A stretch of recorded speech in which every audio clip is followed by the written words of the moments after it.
Jeff Canarsie, named sharp as a blade, walking through shadows where legends are made. Rat scatter, he don't play that game. Honor on his sleeve, blood pumps through the same. Joey tried to chirp, thought he'd test the throne. Jeff shut it down, stone meeting stone. Streets got rules, ain't no time for snitches. Code so clean, no room for glitches. No rats, no breaks, no folding, no cap. Living by the code, no turning back. Italian honor is carved in his veins. Jeff stands tall while the world complains. Cement shoes waiting for loose lips to slip. Oath sworn over wine, every word legit. Family first, but respect the grind. Step out of line, he'll rearrange your spine. Merlino thought he ran the set. Jeff reminded him who the streets respect. Whispers in the alleys, they all know the tale. Jeff, don't break, don't bend, don't fail. No rats, no breaks, no folding, no cap.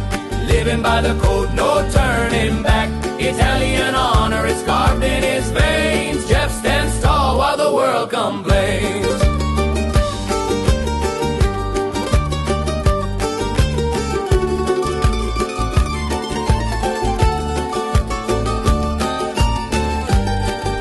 Merlino thought he ran the set. Jeff reminded him who the streets respect. Whispers in the alleys, they all know the tale. Jeff, don't break, don't bend, don't fail.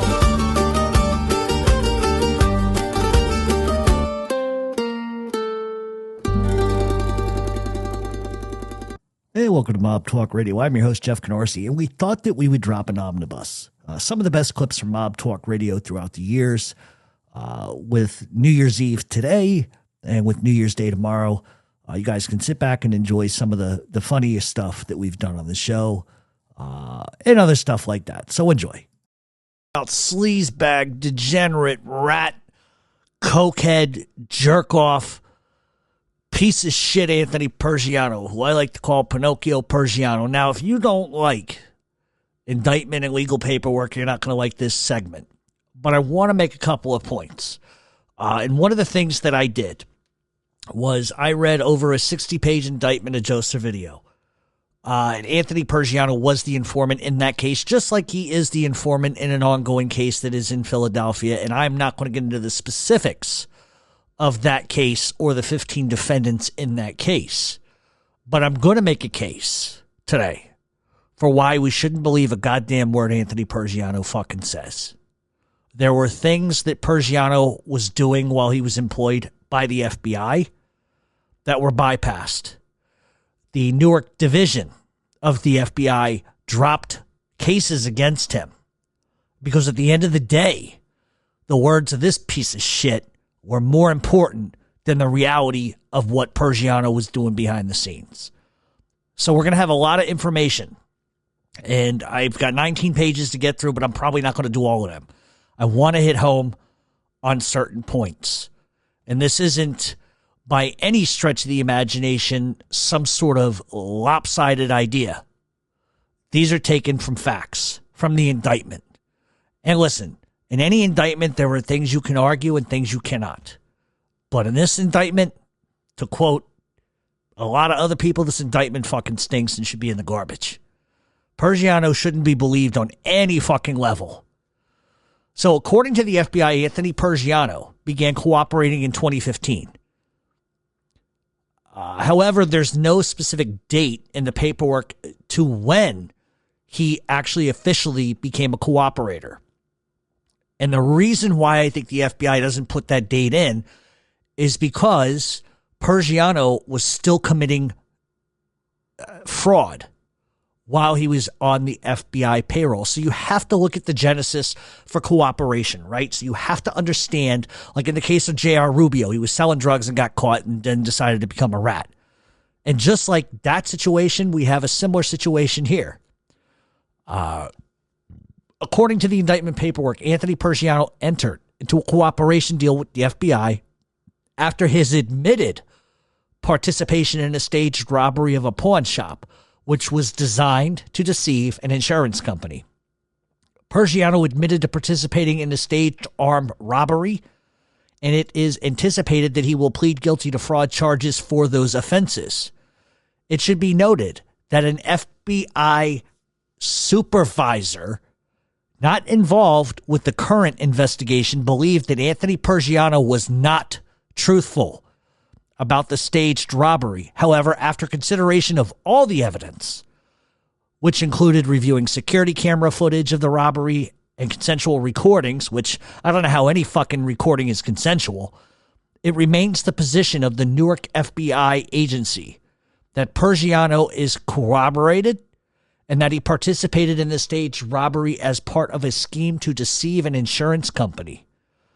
As a part of Pergiano's cooperation with the government, Pergiano has agreed to consensually record conversations with the targets of the investigation with which he is involved with and will testify if called upon by the government in exchange for the government providing sentencing considerations, i.e. downward departures or similar, on the staged robbery. Pergiano has an extensive criminal history, including aggravated assault, robbery, contempt of court, robbery by threats, firearms possession, and third-degree murder. And what's funny about that third-degree murder charge is that within 1 hour of being arrested for that murder, he starts to sing. Couldn't hold up under pressure, admitted to everything. And obviously he would go on to fight that he admitted to everything. But you guys ever watch the first 48? Those guys got more fucking tact and balls than this prick did. He gets in the hot box and starts shaking immediately. So, Anthony, maybe you should watch the first 48 and learn how to take fucking lessons, prick. So what's important about that first part is the fact of out of the fucking gate, an FBI supervisor who's overseeing everybody that works underneath of him says, I don't believe a fucking word he has to say. If you don't believe anything that he has to say at the outset, then why the fuck do you believe anything that comes after the fact?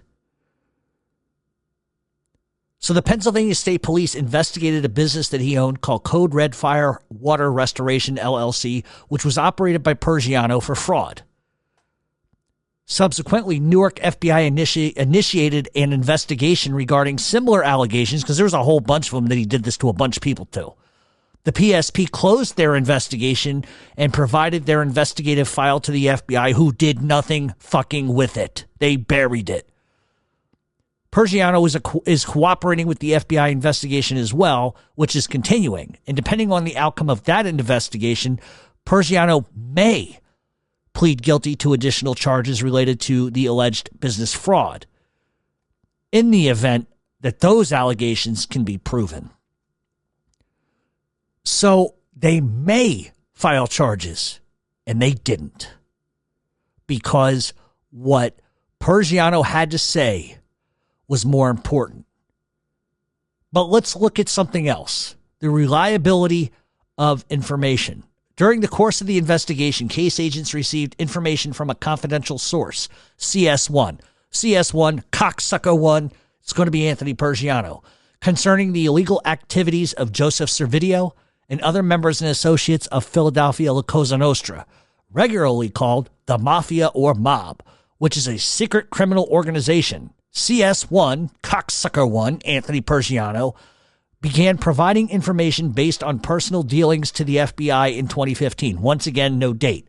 Pergiano is a made member of the Philadelphia Mafia and is personally familiar with the numerous other members and associates, and has provided detailed information as to the workings of the Philadelphia mob, including the criminal activity of its members. Anthony Pergiano has proven to be credible, and the information that Anthony Pergiano provided has been independently verified.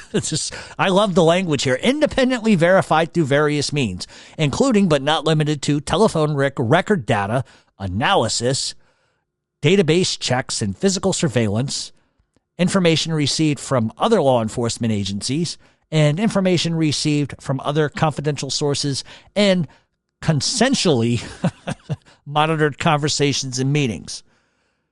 And so what they're making an argument, in one statement, they say this guy wasn't believable from day one, but now all of a sudden everything is corroborated. And I don't know how you get to that. Why? Because he says so?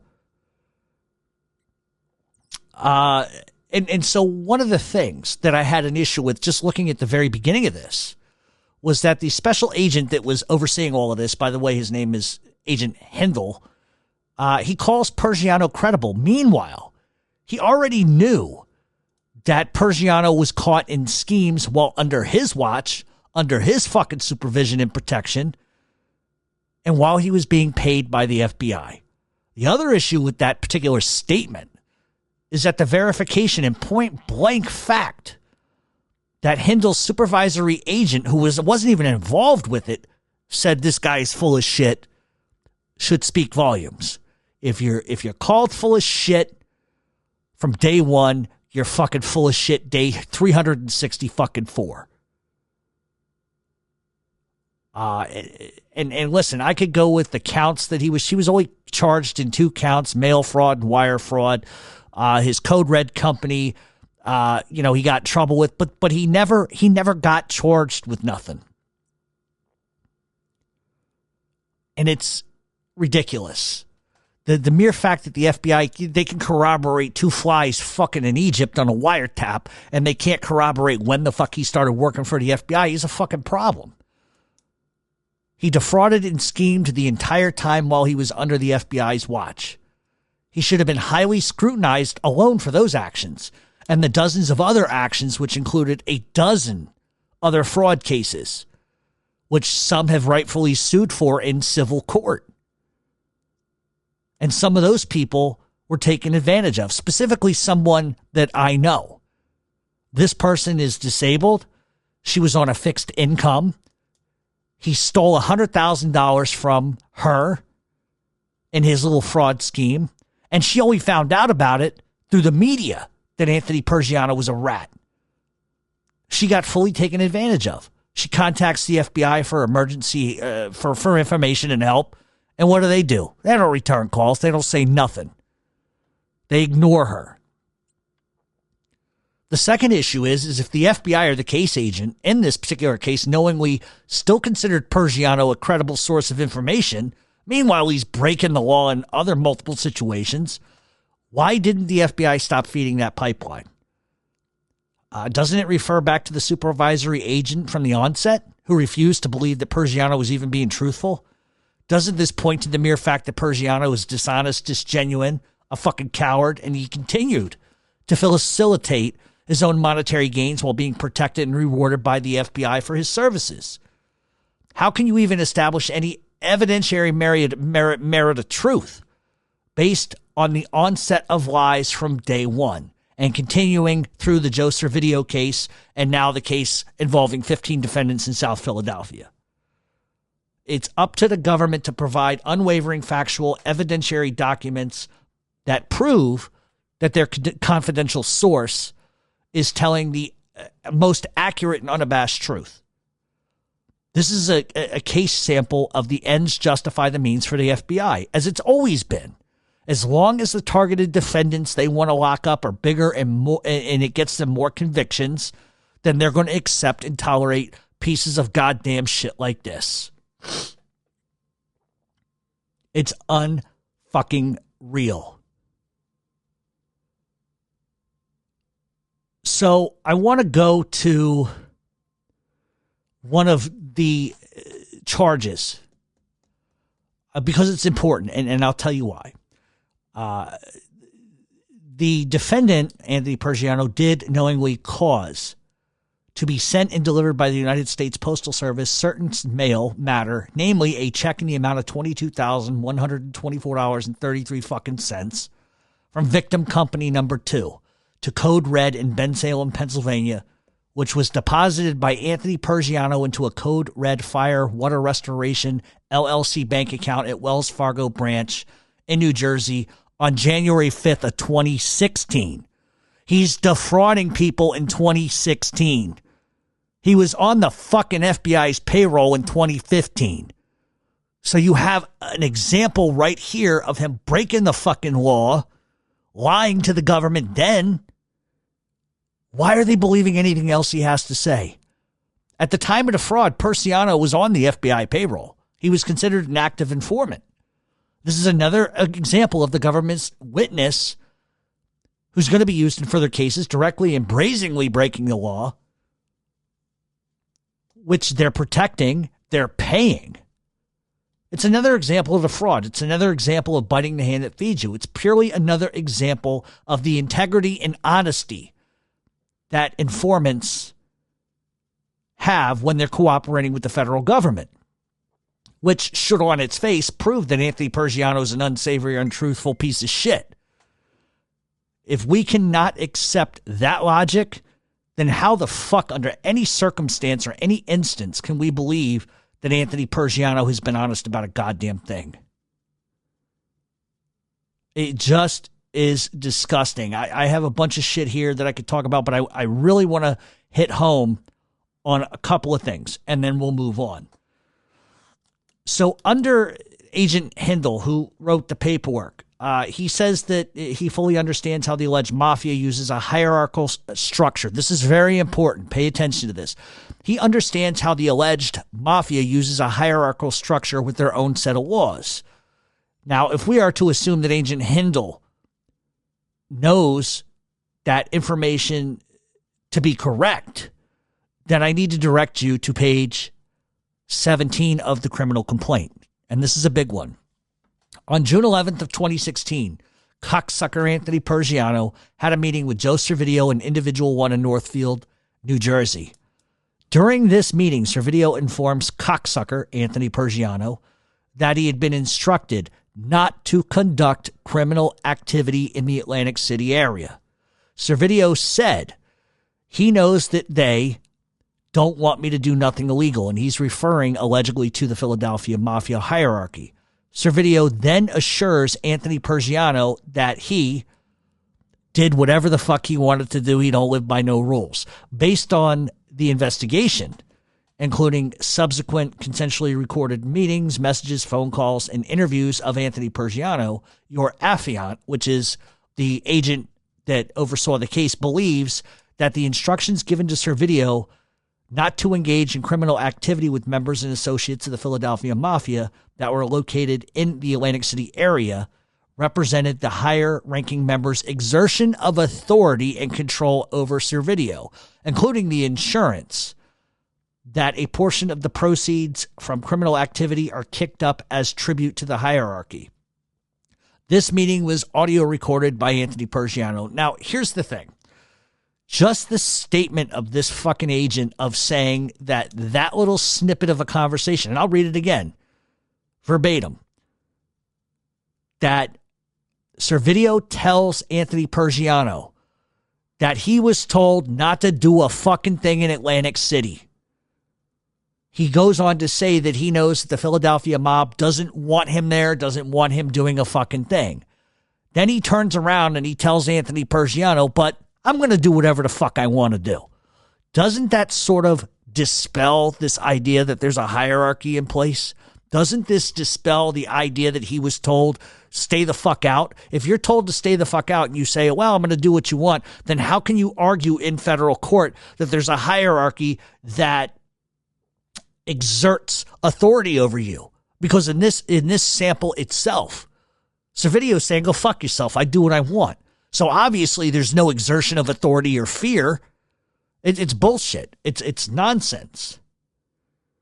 And if Agent Hindle understands and is knowledgeable in regards to how the mob works, and if he fully understands that money is kicked up and that the mafia has rules and codes which they live by, then factually, obviously, number 17 on this list is filled with huge fucking problems.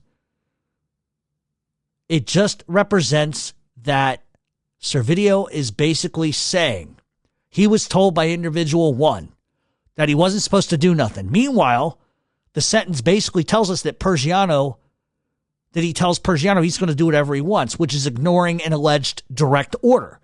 Therefore, the alleged laws or the suggestiveness of laws or a hierarchy must either not fucking exist or it's not relevant to Servideo and what he wants to do.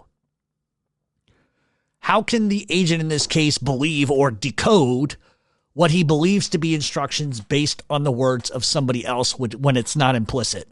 There's zero proof that these statements were made, just the words of Servideo, which are what I think are meant to impress Anthony Pergiano about his willingness to defy the alleged laws because it suits his interests to do whatever the fuck he wants. And it's obviously saying he doesn't fear anyone, doesn't worry about mob retribution. And Anthony Pergiano, being an alleged made guy in the mob, would also understand that you know, if these rules existed, he would also be put in direct violation of breaking those rules, making him more culpable for his actions. So if we follow this delusional logic of this agent, either the laws don't truly exist or they feared zero reprise from what the government claims to be the mafia. And if there is a hierarchy, as far as what Agent Hindle wants to say, then both Anthony Pergiano and Joe Servideo abandon that structure immediately. If that structure and everything kicks up, then surely they would be risking themselves by not following the laws in the alleged edict of a hierarchical or a boss. And if the mob is so-called fearsome and retributive and all of this nonsense this guy is saying, then why didn't that happen? Why didn't it happen? If anything, it just shows that there's not laws. At least there's not a clear definition of it. So here's another thing. And I'm going to make 2 or 3 more points and we'll move on.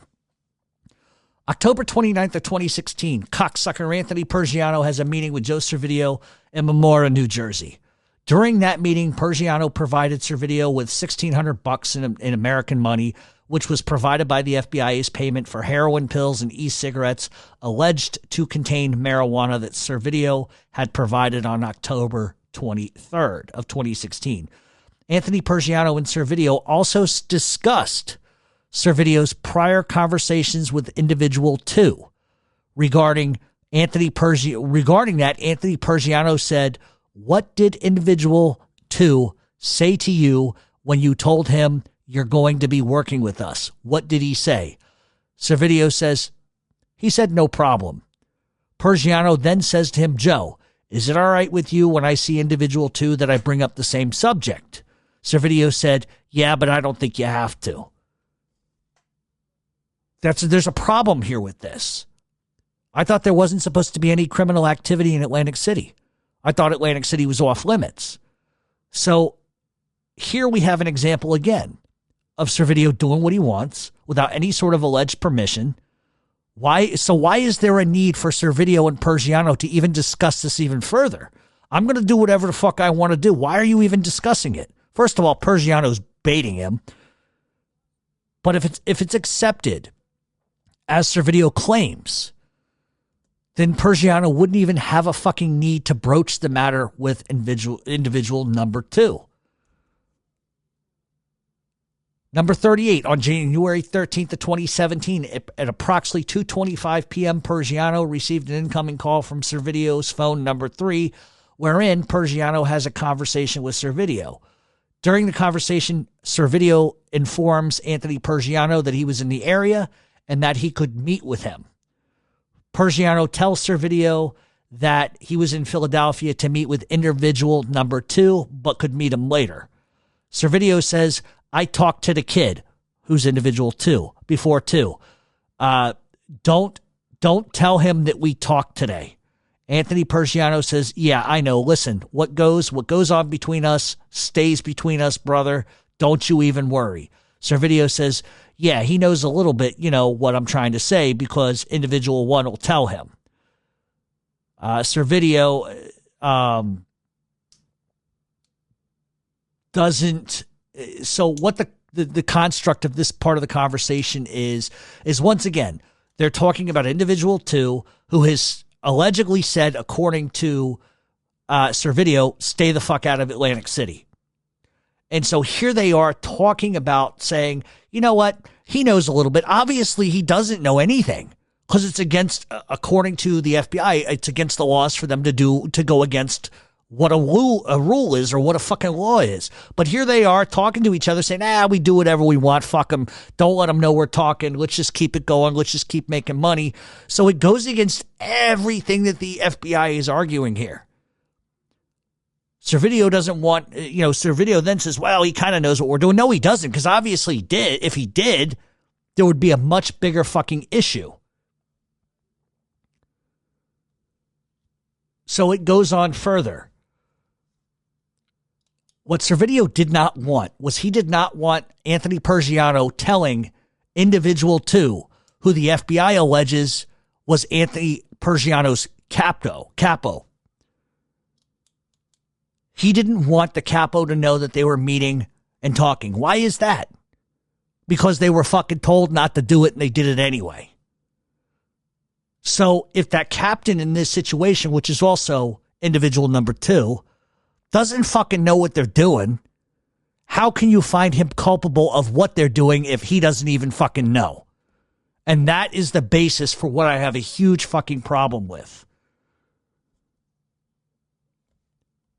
And the other reason why Servideo doesn't want Anthony Pergiano to tell anything to individual number 2, who's the alleged captain or an alleged captain in the crime family, is because he doesn't want the information that Servideo told the capo to not coincide with what he said. So in other words, listen, I'm just going to tell him we're talking about the weather. He thinks we're just talking about the weather. Meanwhile, you're talking about narcotics or whatever else the fuck.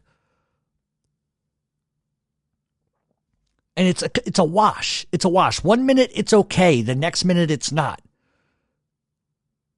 This provides no proof that individual 2, who was an alleged captain in the Philadelphia Mafia, had any idea what was going on.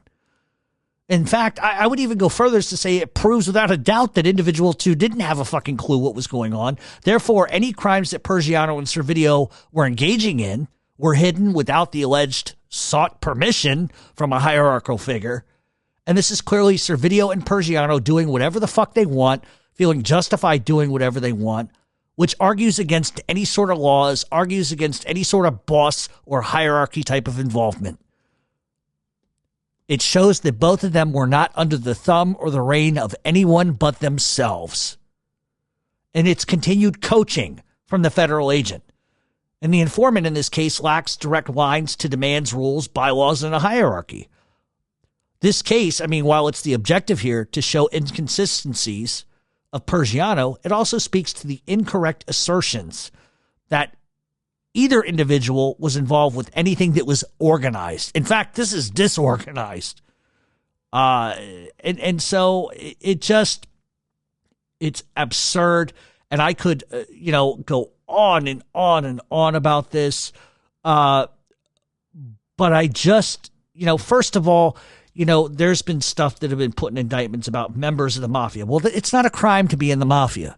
Is it a crime to be a member of a moose lodge? Is it a crime to be in the Masons? Is it a fucking crime to be a member of the Police Benevolence Association? It's not a crime to join any club. It's not a crime. But the FBI always wants to frame it a certain kind of way. And it's not a fucking crime. Pergiano is wishy-washy at best. Servideo and Pergiano consistently tried to hide their actions.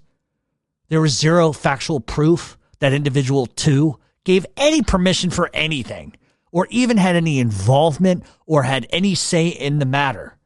And it's bullshit, because one indictment transfers to another, unfortunately. And it's just, to me, it's very wishy-washy. And listen, with any indictment, there's a lot of facets to it, right? But there is some stuff that just is reprehensible. So here's what's funny. So, and we're almost to the end of this because I don't want to go on all day about it, but there was a plea application that was entered by Anthony Pergiano. So it was USA versus Pergiano, United States District Court, District of New Jersey, dated 2/25/19, criminal index number 19145 RBK. So Pergiano, who signs the document, claims at the time he signed this, 2/25/19, to be employed as a senior project manager of what? Snorting coke, sucking dick, and fucking lying? Unfucking real. So this is dated 2/25/19, like I said. And to my personal knowledge, Pergiano is not employed. And he's not a senior project manager. To my knowledge, he still owns and operates a restaurant in New Jersey, which is against his plea agreement to pay restitution to those he defrauded. He is continuing to make money from the government as well as hold business ownership, hasn't paid a dime to any of the imposed fines or restitutions of people he defrauded. Meanwhile, he has provided information about 15 other fucking defendants. The FBI has continued to provide a safe haven, a shelter, and money to their most prized possession, a jerk-off.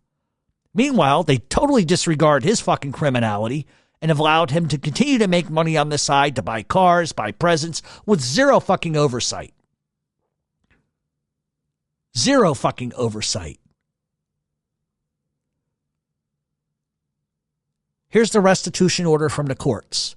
The defendant understands that restitution is mandatory and that the court will determine the total amount of restitution to be paid for by the defendant at a restitution hearing at or before the time of sentencing.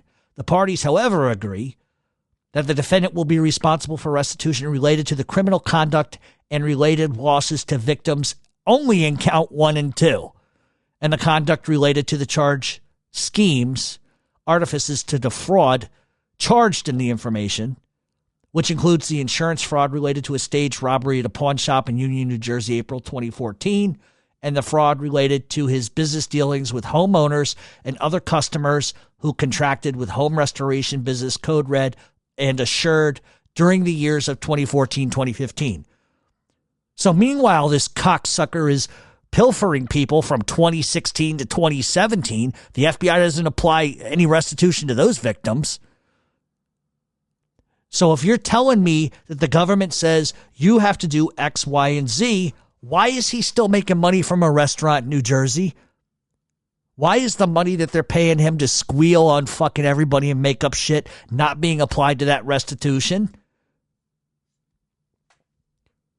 And we see here, not only were there a dozen other or so victims ignored, but Persiano has never, in any of those cases, because of his agreement, he only had to plead to 2 fucking counts when there's probably 2 dozen. He's been afforded the ability to run a restaurant, to take a paycheck, along with being paid as an informant. He has made 0 attempts to amend or pay a single fucking person. While the agreement agreed that Persiano would only have to pay back those he only victimized for a year, the FBI bypassed those he robbed in 2016 and those that were others that were littered through 2014 and 2015. The FBI in this case only focused on 2 counts when there's a dozen others. The victims in this case have been ignored, and they've had to seek the help of civil courts because either the FBI has refused to engage those claiming that they were victimized, or they just don't give a fuck. And the reason's easy to understand. It's very easy to understand. Persiano is still an active informant, and this is an example, a big example of informants' misdeeds being ignored for the sake of not impugning their fucking testimony or their character in an upcoming case. It's a glowing example of the FBI cherry-picking fucking crimes and choosing unsavory pieces of shit who have shown an ultimate willingness to lie, cheat, and steal while being afforded more rights by the FBI than the fucking defendants in the case itself. And there's a lot more I could go into, but I'm not. We have seen this in case after case after case after case. The guy's a junkie. He's a degenerate. He's a scumbag, a cocksucker, and a rat. And yet, without going into details, they want to fraudulently indict 15 fucking guys on the words of this piece of shit. You cannot charge someone with being the head of fucking anything when there's, when they're admitting that they were told to stay out of Atlantic City. Okay, so maybe that might acknowledge there's some sort of figurehead. But they're told to stay out. And the emphasis of the government is they do what they're told, and if they don't, the hierarchical structure will rain down on them like the fucking armpits of Satan's ballsack or whatever the fuck. But if you look at Servideo and Persiano talking, it seems an awful lot to me like they don't live by any rules. They just do whatever the fuck they want. And this isn't an indictment on Servideo. It's an indictment on Persiano. It's an indictment on the FBI. They know so much about the fucking mafia that for decades they have been lying about people in positions. We talked about it 2 weeks ago, the shit with Galante, and how the FBI and the DEA fraudulently lied and said he was an up-and-comer so they could get more money for the prosecution and more headlines. And so in this particular South Philadelphia case, which everybody knows about, it's been everywhere, which I won't talk about, who do you think the rat is in this case? Persiano again. You know, all I can tell you is this. In any indictment out of 60 pages, 15 of those pages are going to be irrefutable to the point where you have to make really great arguments. But what about tapes? Because tapes are always mentioned in indictments. You know how you get around tapes? It's very simple. You play all of them. Because historically, we have seen tapes be played in court. And I'll give you a good example. The Joey Merlino trial. They wanted to play all the juicy tapes. Joey Merlino allegedly saying it's easy to kill people. But they're not going to play the tapes of Rubio calling Joey Merlino a cocksucker, saying he's going to get him at any sort of turn he can, how he's going to sell a book with George Anastasia, how the aliens are landing and probing him and he likes it. None of those tapes could be played. How is that fucking irrelevant? Because most times in federal cases, I've seen it myself, they will play a wiretap of some guy going, yeah, the money gets kicked up to Jimmy the three-titted clown, or else. But then 2 minutes later, the tape they don't allow will say, I've never heard of Jimmy the three-tits clown. Didn't he die like 3 years ago? So that's the whole point. They don't play all the tapes because a judge is allowed to allow certain tapes and not tapes. I'm sorry, but from where I fucking stand, if you're going to say I robbed the bank and you got surveillance footage, don't show the footage of me walking out with the money. Show fucking everything, because maybe somebody was sticking a chrome dildo to my back and I was afraid I was going to get fucking roto-rootered, so I did what they told me to do. I'm not saying everybody's innocent. Far from it. But what I'm telling you is, if you're going to fight a criminal fucking case, when your life is on the fucking line, everything that's collected should be used. What is the fucking harm in doing it? There is no harm. It's harm to the government because what they want you to believe and what they want you to fucking ingest half the time can be refuted by listening to the whole tape. And I can't say it any better. So Persiano, you're a piece of shit. You're a jerk off. You're a cokehead, a drug addict, a junkie, a loser, a nothing. But because he can't do no time, he's just going to tell on everybody. The amount of shame your children must have looking in the mirror that your dad's a fucking nothing and a rat. And I don't give a fuck. This stuff has a tendency to get me in a lot of trouble. I'm not going to lie. But at the end of the day, I don't give a fuck because the guy's a jerk off. A complete and utter fucking jerk off. Couldn't even fucking last an hour in the hot box. What kind of gangster are you? Jerk off fuck. All right, so all that being said, we're going to take another break, and when we come back, we are going to talk about three of the most powerful mob bosses of all time. Stay tuned on Mob. Everything has really moved over to off-track betting at this point. I've always said, if you could get your hands into an off-track betting and control that place, look out. I mean, that's some serious money. And listen, not to give anybody an idea, but if you're going to rob a place, rob an off-track betting joint. I mean, I laugh when I see people hit 7-Elevens for $100. Hit a cash place, off-track betting. I'm not trying to give you any ideas, but I don't think it's like it was. But I know some dog tracks that are still controlled, like Lincoln dog track in Lincoln, Rhode Island and stuff like that. But I think the general way that it used to operate isn't the same. All right. Can you tell us a story about your dad? Sure. Why don't we talk about gambling? My father was not a gambler by nature whatsoever, but I got two stories that are kind of funny. And before anybody, this is a misnomer. I don't want photos of a horse cock being sent to my fucking email because there are going to be people that are going to debate this, but let me just tell you the story. So, like I said, my father wasn't a gambler by any stretch of the imagination. He would, on Sundays he'd walk in with the fucking football spread. And he goes, all right, Jeff, circle the ones you think, and blah, blah, blah. And we wouldn't bet for money, but he was teaching me, what the odds, how those worked and stuff like that. And on Sunday, I would usually kill him. I would get, this is from a young age, I'd fucking destroy him in the football pool, and he would give me money. It's probably not the right thing to do, because believe me, if he'd have won, I wasn't going to give him shit. I was like 11 years old. I didn't have no fucking monies, but he would give me money. And maybe that's teaching me the wrong value, the wrong core value in life. And he would always say to me, how the fuck are you getting this right? And well, Pop, I watch football. You fucking watch the Redskins of all horrible fucking atrocious teams. You know, I'm an Eagles fan, you know. So, so he was teaching me, he was instilling in me how to gamble at a young age. So, you know, my father, like I said, really wasn't a gambler. He wasn't going to go to a fucking, you know, card game or nothing like that. He wasn't that type of guy, but he would bet on the dogs, the dog races.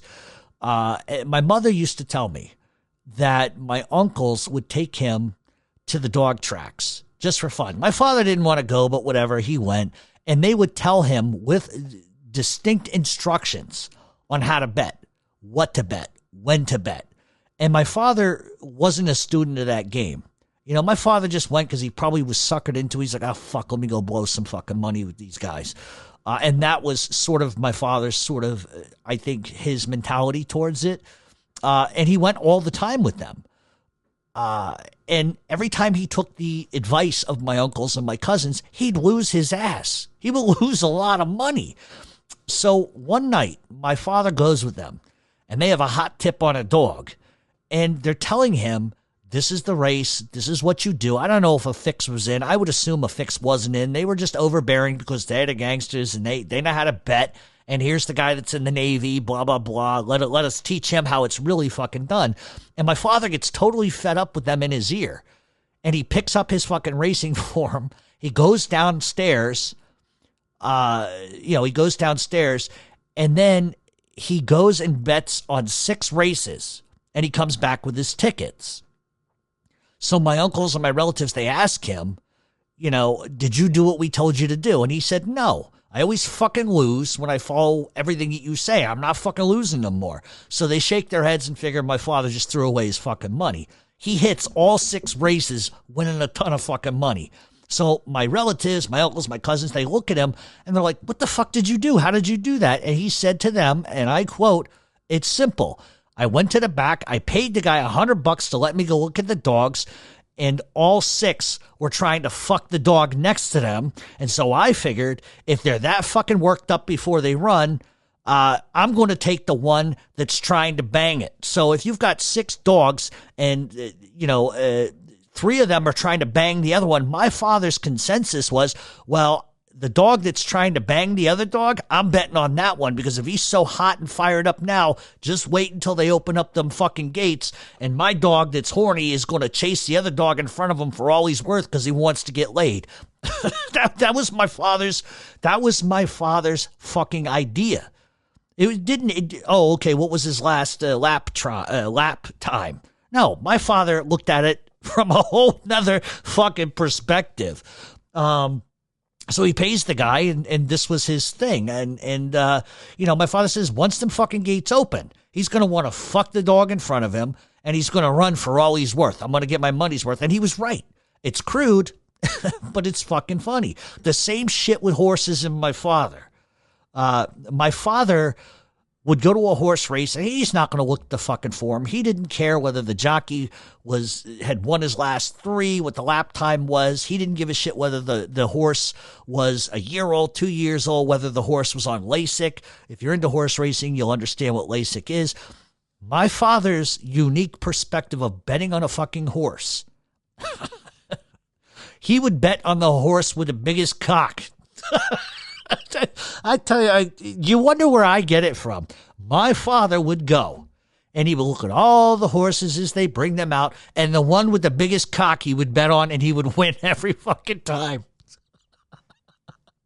Oh, my God. And so, to sort of round this story out, about a decade ago, I was at a horse track with Boston Andy. And we're betting on the ponies. He's never done it before. I've been doing it most of my life. So I got a rhythm. You know, I don't go off of names. I go off LASIK. I go off track times. I go off turf, mud. You know, I'm looking at all these things, putting it all together. And my friend Boston Andy has no fucking idea what he's doing. So what does Jeff do? God rest my father's soul. I say, I'm picking the horse with the biggest fucking cock I could ever fucking find. And this monster comes out of the fucking gate. This fucking horse. I don't know what he was eating, but Jesus Christ, this horse was humongous. So I'm like, and he was a black horse. He was a beautiful stallion. He was young. And I'm like, that horse's fucking dick is nearly dragging in the fucking dirt. I'm betting on everything on this motherfucker. So I throw a fucking $200 down to win. I'm going to hit it. My asshole friend next to me looks at me and goes, hey, Pally. And here's the thing. So my friend is from New England, right? He's Irish. He's Irish and Polish, identifies as Irish.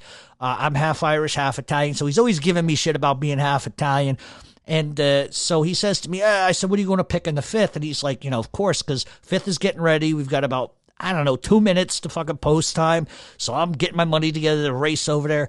I look at him. He goes, Jeff, which one you taking? I'm just like, see the one with a big cock? That's mine. He goes, what are you, fucking nuts? You're worse than your father. I said, hey, I'm going with it. It worked for my father. It's going to work now. And he giggles at me. Excuse me. And I said to him, who you betting on? And he says, Irish Lassie. Go figure, right? Irish Lassie. I said, what the fuck is wrong with you? You don't even know what you're doing. That's like fucking, it was like something like 40-1, this fucking horse. I think it was actually like 25-1. And this asshole, who's never betted on a goddamn horse in his life, walks up like the fucking Mick prick that he is, and he bets on Irish Lassies. Like, he puts like $500 down. He's going to win a fucking ton of money if he wins. No way. 25-1. Never going to happen. Horses come out. My horse is out in front. I'm laughing, making cock jokes. See, you pick the one with the biggest cock, you're going to fucking win. And he says, no. He goes, look at the Irish, my friend. Look at the Irish. Son of a bitch, the last furlong, this fucking Irish horse who was dead last and looking like a fucking patient at the glue factory starts kicking. And I start to see my horse with the huge cock start to fucking fall behind. And I'm getting mad. And wouldn't you know it, fucking Irish Lassie won. 25-1. 25-1. So what does my friend Andy do? He goes and collects like a couple grand, comes back, and he buys like a t-shirt from the fucking turf club. He buys a hat, a t-shirt, a fucking pen, a banner. What the fuck are you doing? You just scored. Like, why are you buying all this shit? He says, I just want to remember the day I finally beat you at something. And I said, I don't get it. He goes, Jeff, let me tell you something. A horse with a big cock, he's going to have wind resistance. When are you going to learn? I could have killed him. I could have fucking killed him. And he never, to this day, and this is going back 20 years. Every once in a while, my phone will ring, and I'll hear, hey, Pally, Irish Lassie. And I go, go fuck yourself. And I hang up the phone. So if you're going to bet on a horse, don't bet on the horse's cock. Apparently it worked for my father, but not for me. All right. All right, Jeff, will you do a show about mafia personalities in Australia, such as Frank Modafferi and Paul Barbaro? Also, have you ever heard of Mr. Asia Drug Syndicate? Yes, I actually have, and I am working on something on the Modafferis, as well as the Samoans, the Asians, the Lebanese mafia, and everything else. It's just, the problem is there's not enough information to curtail sort of like a whole fucking show when it comes to one specific entity like bikers, Lebanese mafia, or whatever. But yes, we're going to talk about the Modafferis. Hands down, it's going to happen. All right, Jeff, love the show. Maybe one show you can have a live seance and try to get Ron Previty's spirit to find out where he hid his stash of Twinkies. That would be bigger than Capone's vault. Now you're starting to sound like that cunt Dave Schroedweiser. Believe me, as much as that jerk off stalks alleged made guys, I wouldn't put it past him to whip out a Ouija board and try to contact the spirit of Joey spilled semen all over the sock or whatever. But I think, and people that listen to my show listen, and let's just start it this way. How about that? Ready? And now it's time for a new segment on Mob Talk Radio called Scumbag of the Week.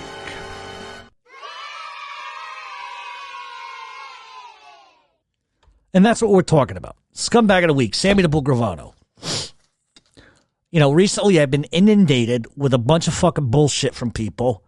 Oh, you wouldn't say this to Sammy the Bull Gravano. You want to fucking bet? You want to bet I wouldn't say this to him? Would I have said it to him in 1980? Probably not. And that's because I would have been like fucking 9 years old at the time, you stupid fucks. They keep saying this stuff to me. Oh, if it was 1980, I was like fucking 70. I was 3 years old in 1980, you dumb shit. I was just shitting in my fucking Pampers and picking my nose and farting and whatever the fuck it is babies do. You're right, at 3 years old, I would have went, fuck you, Sammy. Right. Wouldn't have said it to him in 82, 83. What? I'd be like 5, 6. You're right. I wouldn't have. I didn't even know who the fuck he was at 6 years old. Just because he's an old, dilapidated rat fuck now doesn't mean I should be intimidated by him or not intimidated by him. And the reason why he's the scumbag of the week, and I am not going to go on a rabbit trail with this, is he's a piece of shit. And this is the difference. All you people that, hey, listen, the guy's getting a ton of numbers. And listen, I from a standpoint of entertainment, he could be entertaining, I guess. He doesn't tell the truth, but he could be entertaining. And so I understand why people want to watch it. Nothing was more entertaining than Ralph Natale, and he's the biggest fucking delusional Uncle Junior I've ever seen in my life. Oh, I spit on him. Fuck Ralph Natale and everybody that takes a shit that looks like Ralph Natale. But did I watch the Ralph Natale interview? Sure, of course I did. Did I watch the Patrick Bet-David interview with Gravano? Of course I did. Was it entertaining? Sure. But I know the difference between bullshit and the truth immediately. This is what I do. This is what I've been around my whole fucking life since I was fucking 6 years old, 7 years old, when I realized that my family was not your average fucking family. We were a little different. And you learn from a very young age to shut your fucking mouth, to mind your business, but you also know, and I've told this story before, and I'll say it again right now. I was fucking 9 years old, Providence, Rhode Island. I'm standing outside my grandfather's house. Beautiful fucking Fleetwood brown Cadillac. It's all he bought was Cadillacs. Every 2 years, brand new one. On the front of his windshield was a sheriff's sticker. I thought my grandfather was a fucking sheriff. I didn't know no different. Because my grandfather kept strange hours. He was gone. He would get up every day and go to church at 5 o'clock in the fucking morning. He would come home for lunch at noon and eat the same fucking stuff. Fruit. Then he would disappear again, and he was home by 6 o'clock every night at night. I was told he was a dry goods salesman. So listen, a guy who dies and is allegedly a dry goods salesman, dies and has $20 million. He is either the biggest dry goods salesman in the whole fucking in New England, or he's a mob guy. So I say to my mother,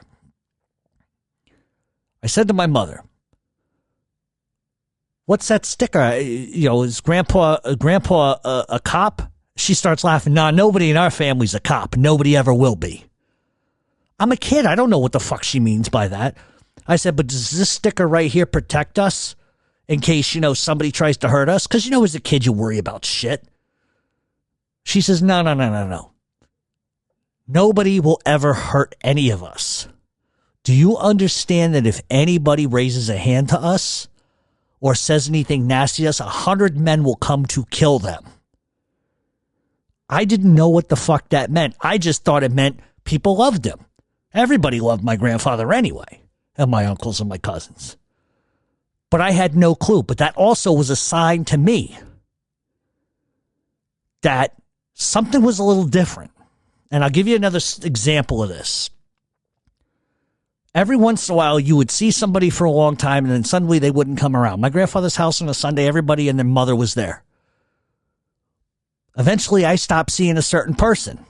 And I asked, well, what happened to so-and-so? Oh, he disappeared. He went on vacation. He was killed. I didn't fucking know that. But that's how things were fucking handled. So my mother takes me to Federal Hill. We're up on the hill. We're going, I don't know. We're going to get pastiche or something like that. I can't remember. Maybe a bakery, bread. I don't know what the fuck we were doing. I can't remember. But my grandfather had one of the first car alarms in Providence. And you got to press a button under the fucking dash and then you start it. Well, my mother doesn't.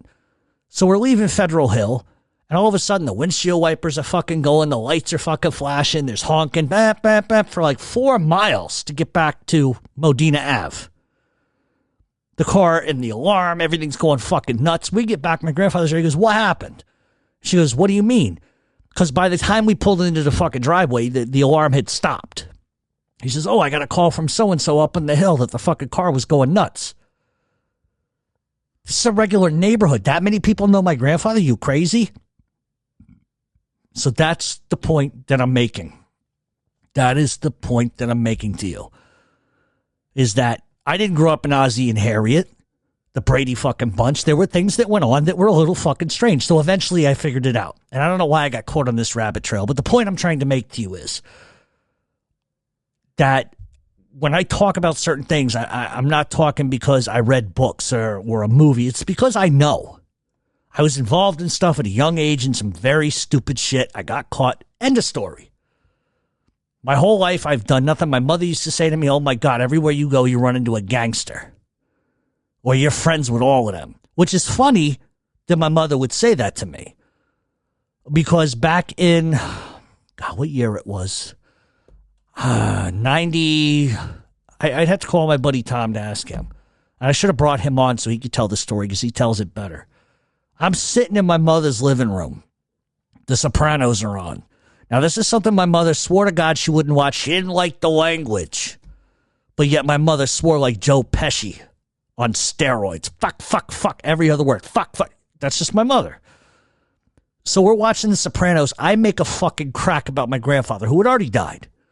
Hey, Ma, who does this remind you of? Who does that remind you of? Tony Sirico. Paulie, want to say, who does that remind you of? She goes, you better not be your grandfather. And my buddy Tom's sitting there, and he knows the story, the family, and all of this stuff, so he knows what's going on. And I said, not for nothing, Ma. I said, but Grandpa killed a lot of people, allegedly. He never killed anybody. She makes the sign of the cross. He was a saint. Get out of my house. You're starting trouble.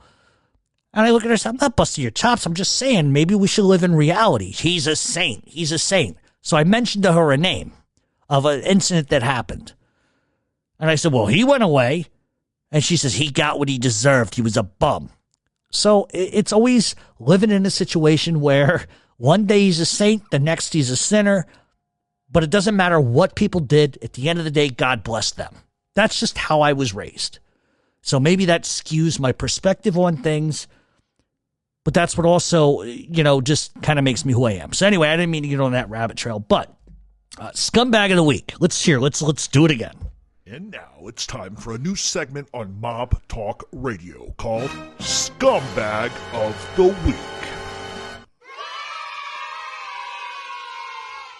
So Scumbag of the Week is Sammy the Bull Gravano. And I realize where I got off track. So a lot of people go to his site. They find it entertaining. But the thing is that do you realize that the information that you're taking in isn't true? And I'll bring up a couple of points. Sammy the Bull Gravano ratted out over 300 fucking people. He never mentioned John A. Light once. Do you find that ironic?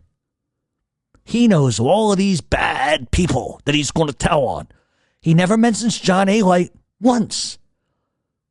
You know why that is? Because they didn't know each other, and Sammy Bull Gravano doesn't know a fucking thing about A-Light, never knew he fucking existed. And that's the fucking truth. The only commonality they have is they have the same lawyer in Doug Anton. That's the only reason why they even know each other. Did you know that John A-Light did not fucking kill anybody in the mafia? Zero. Georgie Grasso is the only, or was it Gebert? He only killed one guy, and he was a drug dealer, and he was all hopped up on coke when he did it. And these are the things that I'm trying to tell you. And I'm not even supposed to talk about that rat fuck, but I'm making a point because I am telling the truth. I'm not disparaging nobody. I'm telling you the truth. Sammy the Bull Gravano will not validate that piece of shit for any reason because he's a nothing. He was a nothing in that life. He's a nothing now. And if you listen long enough to what these guys say, you will find holes in everything that they say. Sammy the Bull Gravano was called Sammy the Bull, not because he beat somebody up who stole his fucking bike, because he lived on Bull's Head, Staten Island. He wants you to believe all of these fantasies, yet all he does is post photos of him and John Gotti. Well, Sammy, if you're such a strong motherfucker, why you got to post photos of you and Gotti together? Why you got to keep putting Gotti out? Because without him, you were fucking nothing. You would have never got to where you got. You should have stayed in the fucking Colombo crime family. You'd have been much better off. But Sammy Gravano likes to tell stories. But the one story that Sammy Gravano never mentions is the one of killing a 17-year-old kid. And let me ask you something about mistaken identity, right? So you're just driving down the street. Somebody took a shot at you the week before. You're looking to headhunt. And you see a kid wearing like a 70s safari type of clothing that they wore back in the day. And you pull over to the side of the road. Oh, hey, kid, over here. Come here. And you lure the kid to the car. Don't you at some fucking point look at that kid's face and realize, Jesus Christ, this is just a fucking kid. This is the wrong guy. Don't do nothing. No, that's not what they do. They lure him to the car, him and Louis Melito. And as soon as the kid gets within like inches from the window, they blow his fucking head off with a shotgun. Why? What is the fucking... That's what makes him a fucking scumbag. And he won't talk about that. He won't even mention it. In fact, Joy went to his ass on YouTube. Fuck you, Sammy. She didn't even say that. She just said, you killed my brother. You've never atoned for that. He blocked her. He won't even discuss it. He has run from this murder his entire fucking life. Him and his fat pig daughter. She's exactly the same. She likes to run her mouth nonstop. But they never want to admit to it. She's a bigger jerk off than he is. I mean, she's a rat too. The whole family's a bunch of rats. But he killed a 17-year-old kid. And this fat pig, his daughter, wants to sit on social media and praise her father like he's fucking Jesus. Oh, my father, Sammy the Bull, he's the man. He's a piece of shit, fucking nothing. He ratted out 250, 300 fucking people, does time, gets out, gets in trouble again like a dunce. And now he's on social media lying even more. He would have, first of all, him and John Gotti were not at the crime scene of the Paul Castellano hit. That's a goddamn lie. And he needed to lie because he had to put Gotti at the crime scene to get Gotti convicted of that murder. Because on no wiretap did Gotti ever say, I killed Paul Castellano. It never happened. But if Sammy puts him there you go. Sammy Gravano is a rat lying cocksucker. He could have helped Frankie Locascio for how many fucking years? He knew that Frankie wasn't involved in half that shit and told Gotti, don't kill, I don't know if it was Robert DiBernardo or which one it was specifically. But Frankie Loke tells him, don't do it. I'll talk to him. It's fine. Tried to talk Gotti out of it. Wanted nothing to do with it. And for 30 fucking years, Sammy the Bull Gravano knew this shit and refused to say anything to help. Why? Because he got the convictions. And when they asked Sammy, the judge particularly, I think asked the lawyer, why is Sammy Gravano coming forward now? And Sammy says, because nobody asked me.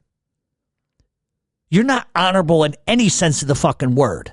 And the judge didn't believe anything Gravano had to say anyway. So this story that Gravano likes to weave and bob about, we were going to kill the Chin. No, you weren't. Because let me tell you something. Gotti was afraid of Vincent the Chin Gigante. Now, while I can agree that there might have been some conversation about a problem with the Chin, Gravano goes, I told him if we did it, I had to be the gun with the machine gun. Fuck you, you lying sack of shit. You killed a 17-year-old. You ain't a tough guy. You're a bitch. And I don't give a fuck. All the people that listen to my show are going to run to him and tell him I said that. Well, okay. If you're a Sammy Gravano fan, do yourself a favor. And do Uncle Jeffy a favor here. Ask him why he's never admitted to killing Alan Kaiser. The FBI didn't admit to it for a fucking decade. They knew the whole time he whacked a fucking child. Don't tell the judge. Don't tell nobody. Because if they did and they put that piece of shit on the stand and the jury finds out he killed an innocent child, believe me, he ain't getting that fucking deal. And it would have helped Gotti in a sense. A little bit anyway. But they couldn't have their prize pupil, their star dick-sucking, cock-sucking rat from testifying against Gotti.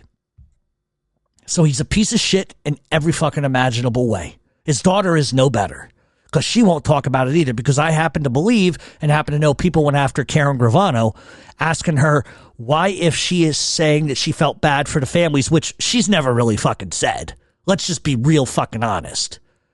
She's never. And listen, is it her responsibility to take shit for what her father did? No. But you don't promote your father's bullshit when you know he killed an innocent kid. How would they like it if somebody killed her daughter in a mistaken identity? She would be screaming. She would want them to go to prison the rest of their life. Blah, blah, blah, blah, blah. Go fuck yourself, you fat fuck. Because that's the hypocrisy in who they are. She would be nothing. She would be a wart on a frog's ball bag if it wasn't for her father. She would have no bullshit show. She would have no fragrance line, which I believe is ode to skunk twat. That was a little descriptive. Or ode to Jabba ball sack, whatever the fuck. And I don't like them. And I make no bones about it, and I'll say it to their faces. What happened to your pizza place, Karen? Grand opening, grand closing. It's just that they want you to believe just that Sammy the Bull was a one-man crime fucking machine. And the fact is, was he a gangster? Absolutely. I'm never going to tell you any different. He was a gangster. He's a smart guy, capable guy. But he killed an innocent kid. That sort of takes away everything he did. And the mere fact that they're making money off of it is a little bullshit to me.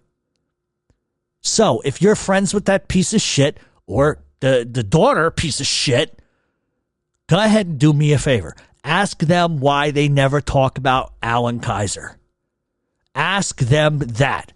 Because surely, if they're changed people,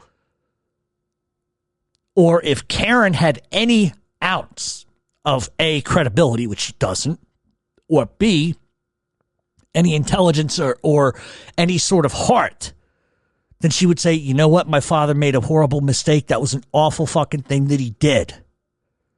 But she can't even recognize it. She refuses to. That's the little secret they want you to fucking bury. They don't want anybody to hear about it. Well, guess what, motherfuckers? You're going to hear about it in January. Because I'm going to bring Joy on, and I'm going to let Joy do what she's needed to do for fucking decades. She's going to tear your fucking head off and shit down your rat fucking throat.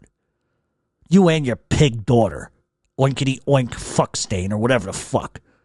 And now for an all-new segment, The People's Court, with Jeff Canarsie. You can't handle the truth. Sit your dumb ass down, you first 48 looking motherfucker.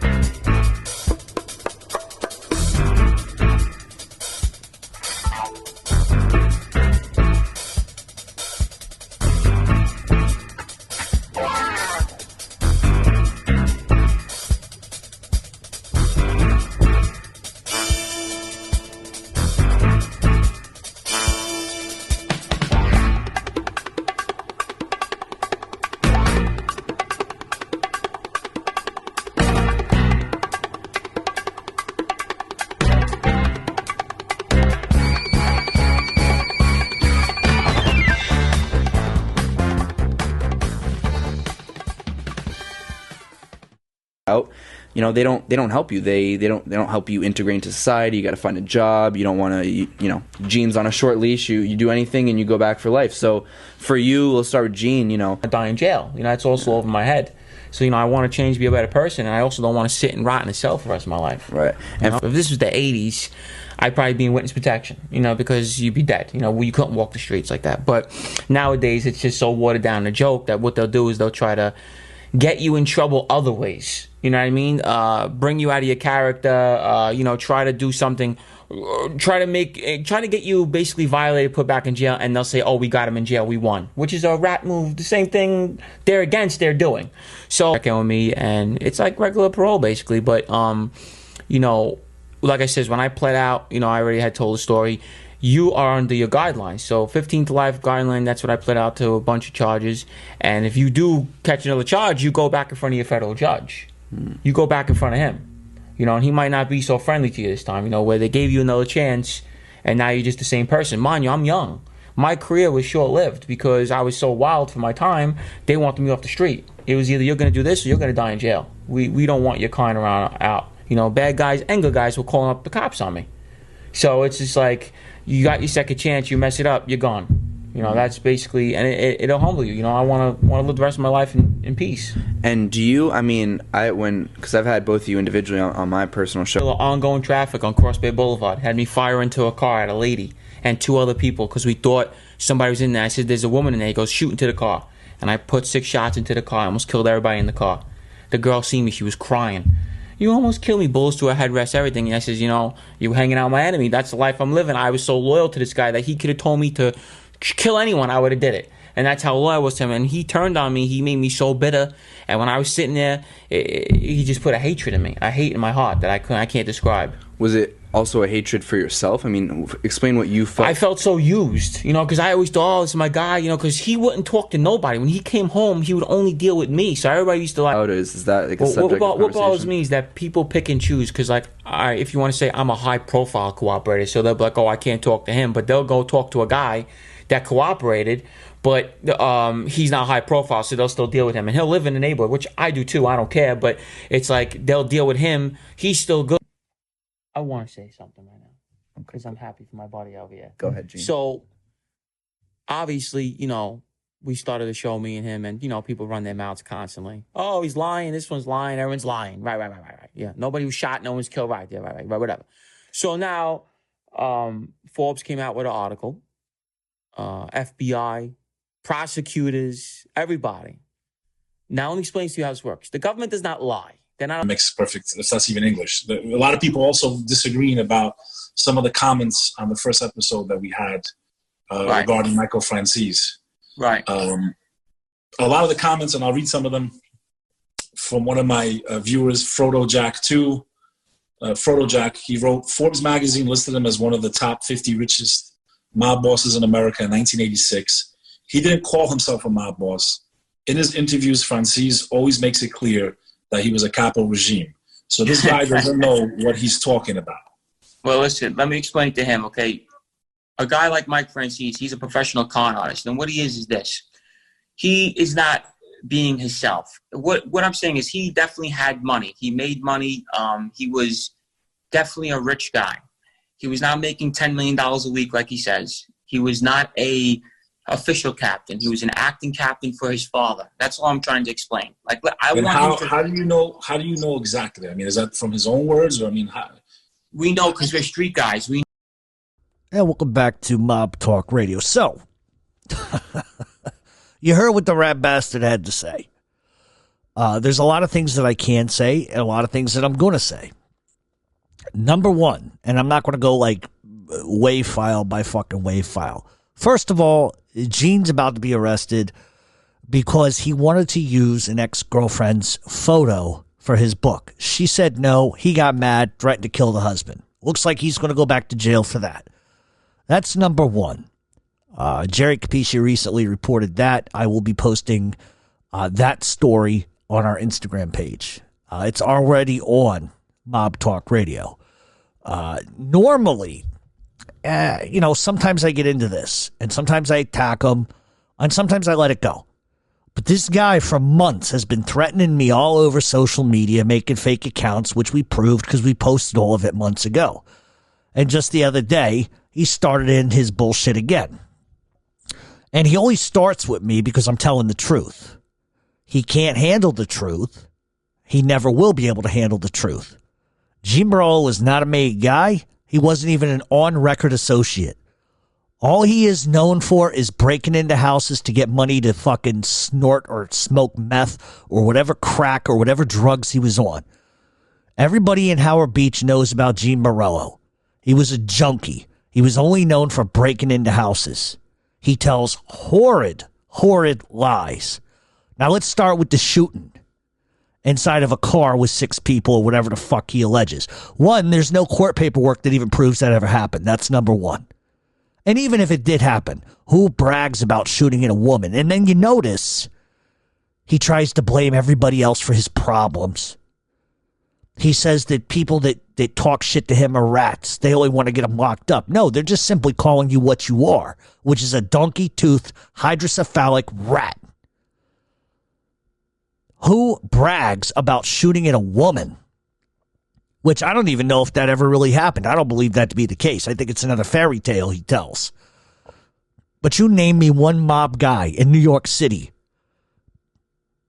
that has done that.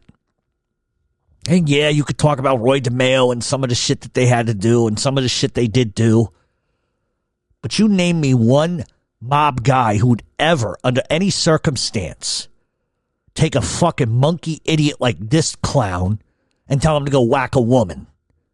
And obviously he can't shoot straight, because if he did fire 6 times and didn't hit nobody, he's a fucking dunce. He says, oh, I almost killed everybody. He didn't kill anybody.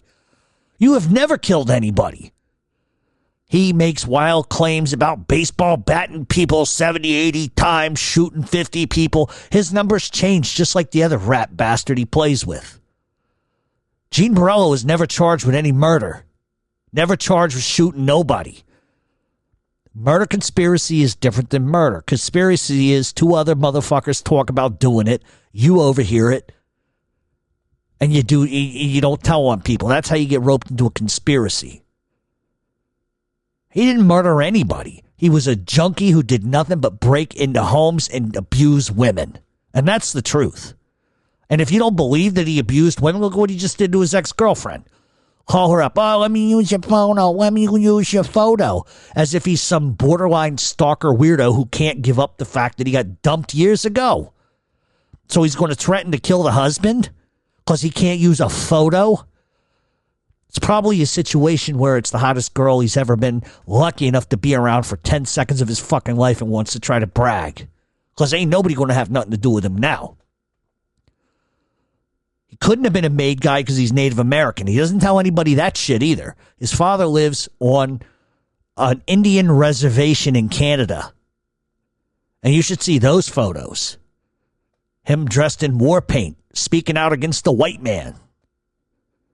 So he's Native American. He doesn't tell anybody that. Could have never been made, was never going to be made, was never an associate on record with nobody. Now he says he was a high-profile informant. He wasn't.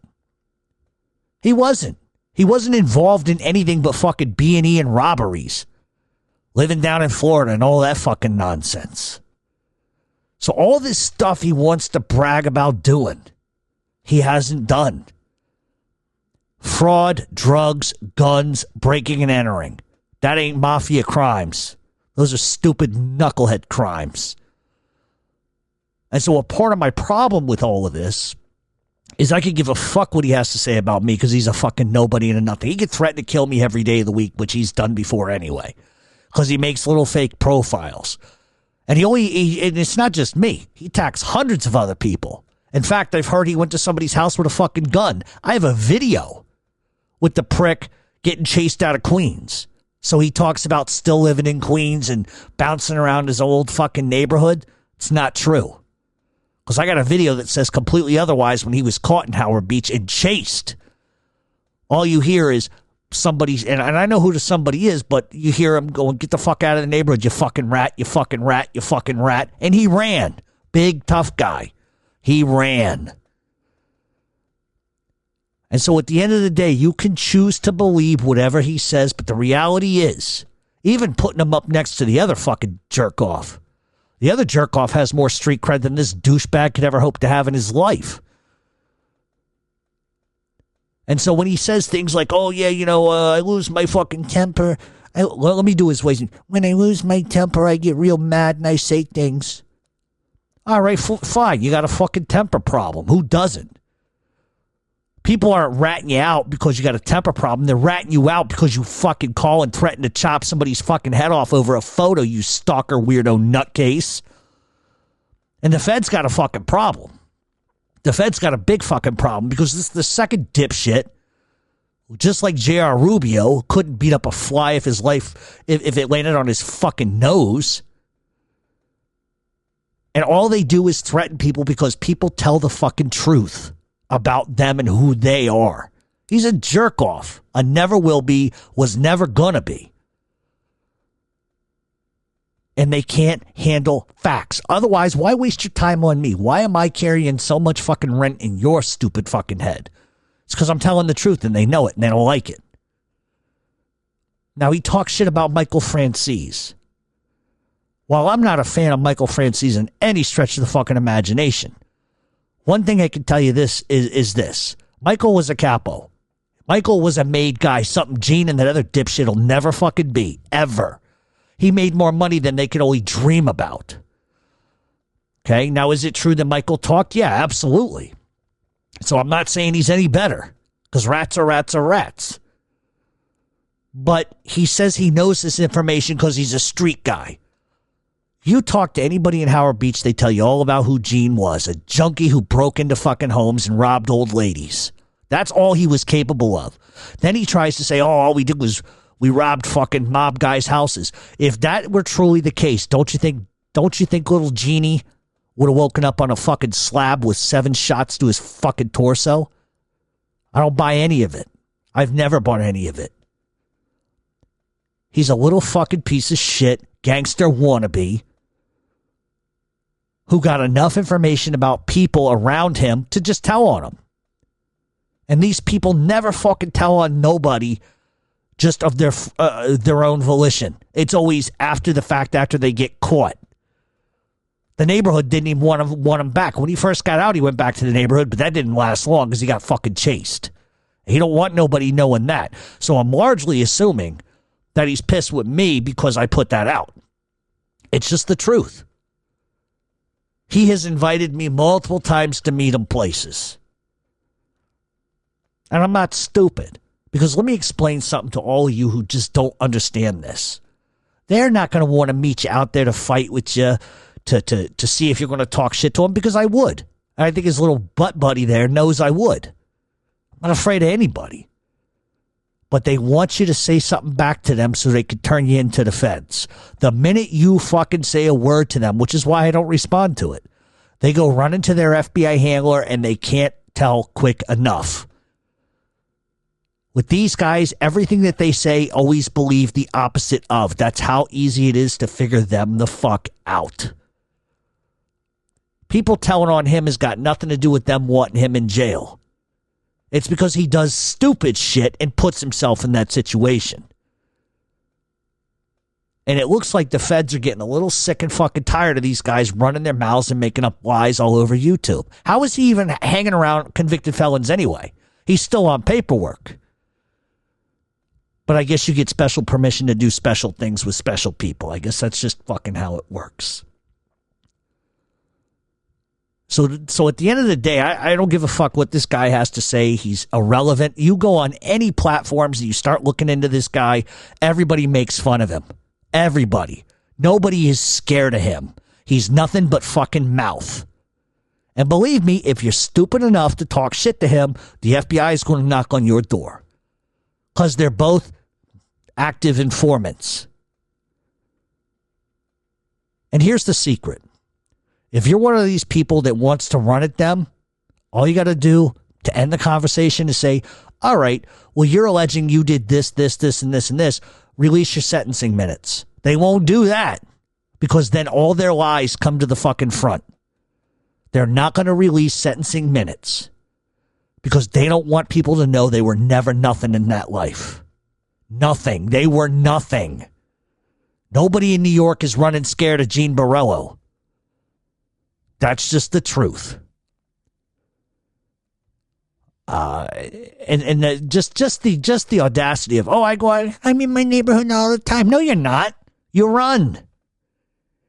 You run. You got chased. You ran to your car and got the fuck out of Howard Beach. He don't like that video because it doesn't make him look as tough. But there have been multiple people who have told me that he's threatened to hurt them. Multiple people. And that's on him. It ain't a matter of me telling nobody. Everybody, it's common fucking knowledge. The guy was a fucking idiot, a junkie, and now he's gotten caught up with his big fucking mouth. And that's all there is to it. So I'm going to try to play the sound from this video. It might not be good quality, but I'm going to try to play it and we'll see if you can hear what you're going to, what, here's the basic setting of it. The setting of it is that Gene is in Howard Beach where he shouldn't be because he's a fucking rat. And Gene can't take the heat. Gene can't take the heat and runs. So let me see if I can pull this up real quick. Might take a few seconds here. But you're going to hear them yelling at Gene, and Gene's running away.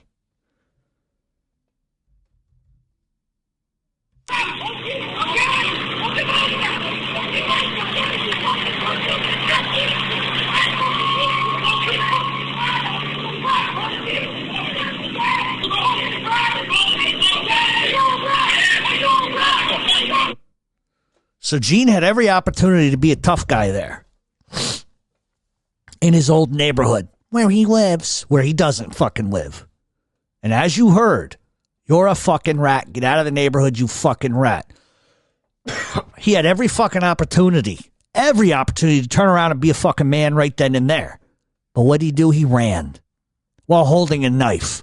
Who runs while holding a fucking knife? If you're going to pull a knife, use it, you bitch. It's like the typical thing when I was a kid. You always had the fucking fat kid on the corner or the nerdy kid, not the nerdy kid, but you always had the kid who had problems. And he would run his fucking mouth at everybody. And then when the person he ran the mouth at came calling, they come outside the house with a baseball bat or a stick like they're a fucking tough guy. And the minute you move 5 feet near them, they run. It's exactly what he just did in this video. He's standing there getting called all kinds of names. Instead of dropping the knife and fighting like a fucking man, he holds the knife in his hand like Michael Myers backing up to his car because he's so terrified for his fucking life. Pussy. He is a pussy. And he's called a pussy repeatedly on the video. What, you mean to tell me that he can't compose himself when I state facts about him and he goes ballistic and threatens to cut my fucking head off or whatever, which he won't do? He can't compose himself at me, but when he's really caught in the mix of shit in Howard Beach and they're calling him out and going after him, he holds a knife like a jerk off and backs up and runs to the car like a bitch. So it just goes to show you all the tough guy talk, all the fucking nonsense. That's simply all it is. He's a fucking nobody. And if you want to listen to that shit, then you're entitled to do it.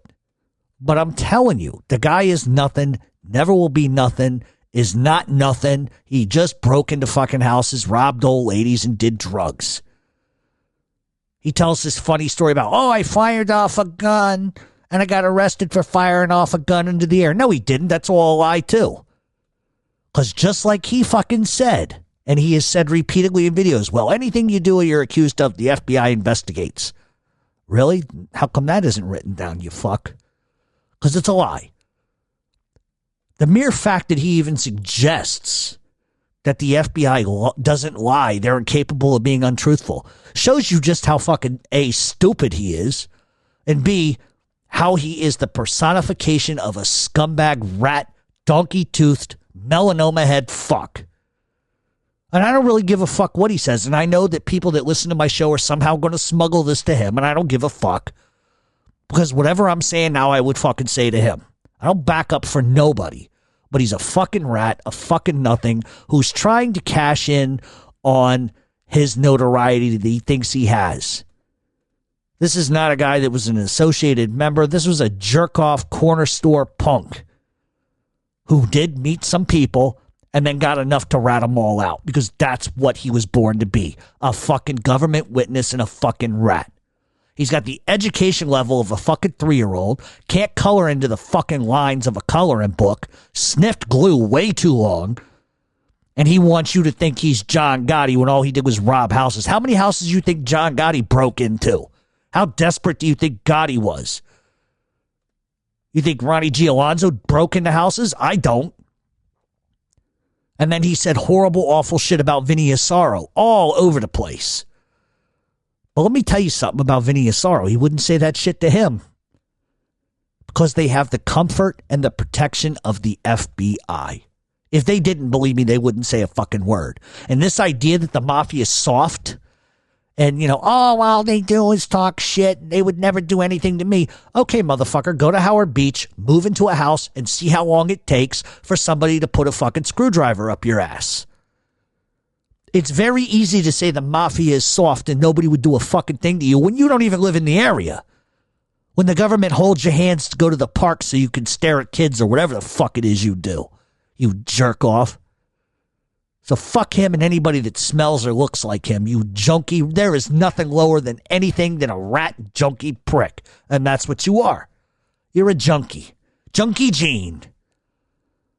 And that's all I'm going to say about it. And I'm sure he's going to retaliate and threaten to come to my house and beat me up. Fine, whatever. It's all he's good for, threats. Go ahead. You're already on fucking paperwork. The feds are going to arrest you for the stupid shit you just did. Go ahead, come over here, see what happens. I won't call the cops. I don't need to. Because you're hot air and you're full of shit. Maybe your buddy can tie you down to the bed and perform magic acts on you. Some shit. Try to fix your mental fucking disabilities. You prick.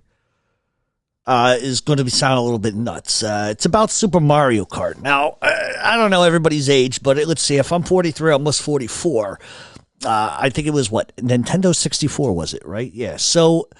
it's very interesting what mob guys do. A lot of guys are creatures comforts. They do the same sort of stuff. They never really deviate from the norm. But every once in a while, I will run into a guy. That's a little different.